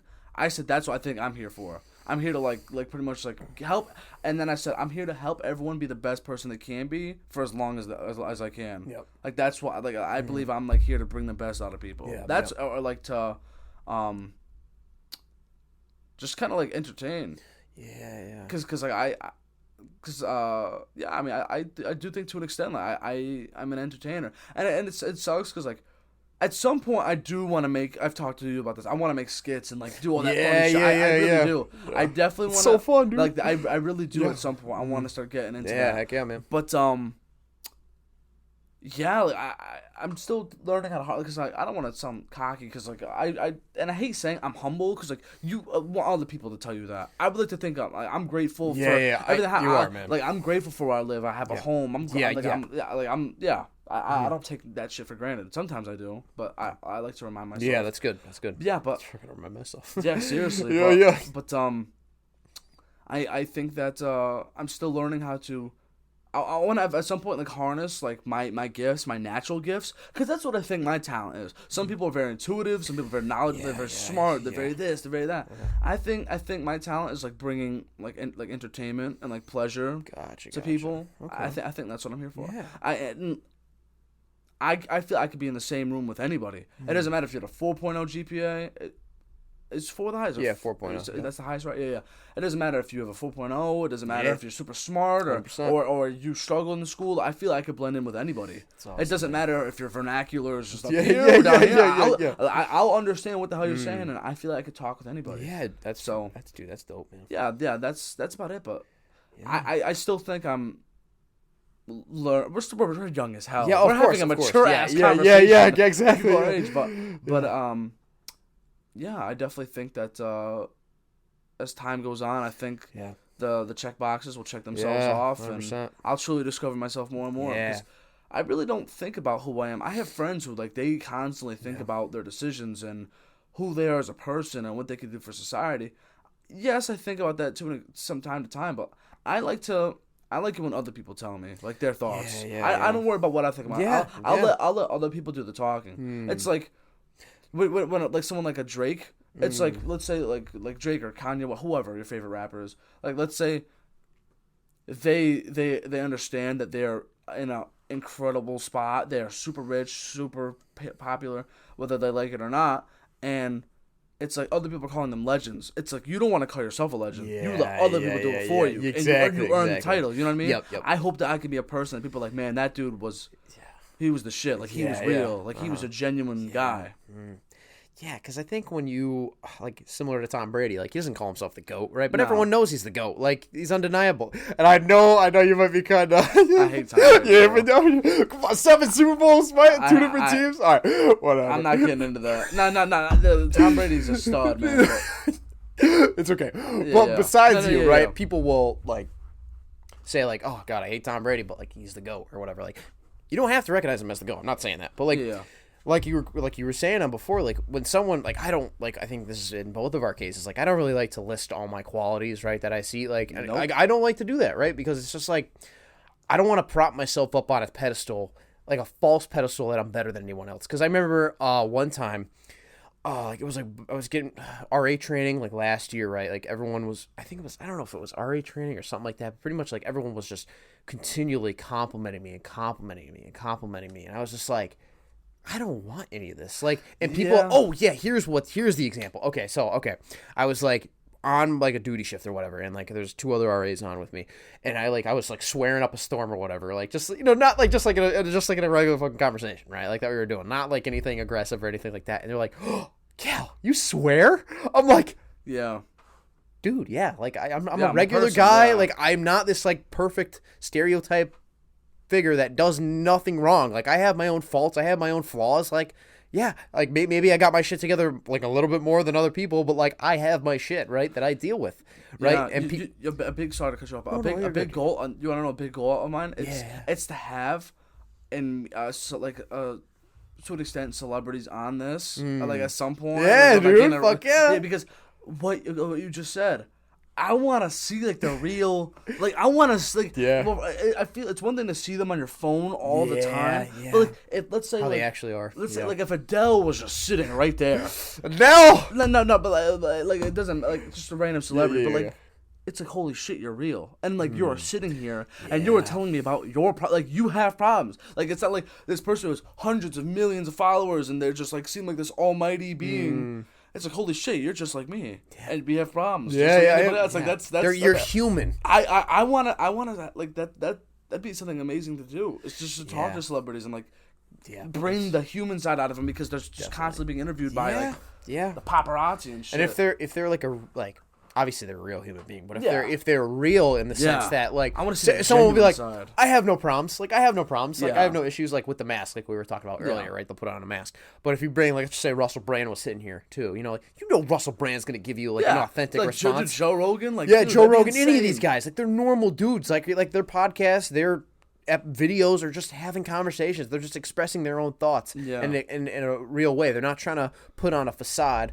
or kind of put up like display certain characteristics towards like their audience, right? And like kind of like fit that mold of being a perfect person or like being X person or whatever.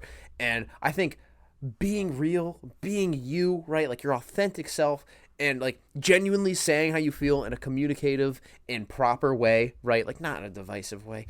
I give people a lot of respect for doing that. And I find in my own experience that with people that are more popular like that, I tend to gravitate towards them more just because they're so real and authentic. Yeah. And no. Like, dude, like I totally agree. Yeah. But, dude, I'm looking at the time. We have talked for like 2 hours. We talked for like the course of a movie. Oh shit! No, listen. Is the thing still recording? Yeah. Oh, okay. We Cool. We could talk till we're blue in the face. But listen.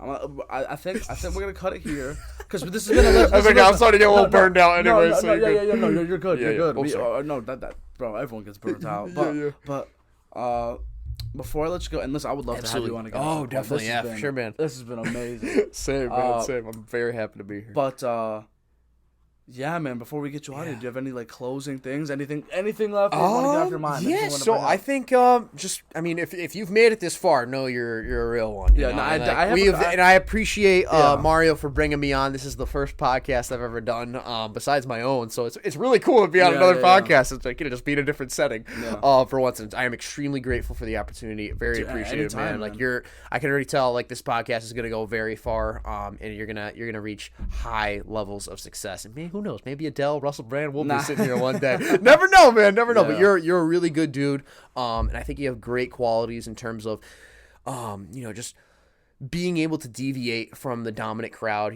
Being able to think for yourself. For at least from what I've seen here now, like you've definitely thought about a lot of things, and you have your own conclusions about things. And I genuinely love and appreciate these conversations because like we said before, people aren't having enough of these, right? Having a civil discussion. He eats meat, I don't, right? Completely different sides of the issue. We had a civil manner without and that displayed to me you're emotionally mature, right? Yeah. You know what's going on. And for people watching this, try to take a lot of value from what's going on. We're not perfect. Absolutely not. We're not. We have our own flaws. We have our own issues. But if I could just say one thing at all, just take a step back, reflect on your life and your actual, like who you actually are, like what I was saying before, right? And evaluate your goals, evaluate your standards, evaluate what you're doing currently and how you are, I guess, moving towards those standards or maybe not, right? So are you living, like, what are your goals? Are you living a happy life? Are you living a peaceful life? Or do you have the right people around you? Just think about all these different types of things and know, even though you may think it's not in your control, it is in your control for the most part. You can control your response to situations. You have the ability to choose. You have the freedom to make decisions and create the life you want to create. Cal, that was very well said. That was absolutely phenomenal. Seriously. And another big thing, man. We all got to love each other. Yeah, exactly. Keep the love strong, yes, man. Sir. We got to all be kind to one another. Yes, definitely. That's going to do it for this episode, man. Yep. This was an absolutely amazing conversation. I hope you all have, for those that have made it this far, I thank you so much for your support. Thank you. Please be sure to go. I'm going to make sure I plug you on my on the post. But you can find him Concious Cal on YouTube, and I'll make sure I'm going to have his Instagram in the link whenever I post it. Yeah. But for those that are listening, watching, please make sure you spread the word about this podcast and his podcast. This guy is amazing as well. Yeah, probably have you on mine as well soon, too. I'll be so down. Yeah. Please be sure to leave a like if you're watching on YouTube, subscribe, hit the notification bell, whatever it is you want to do, got to do. And yeah, I love you guys so much. Thank you so much for the support as always. My heart is with you all. And with that said, ciao for now. Peace.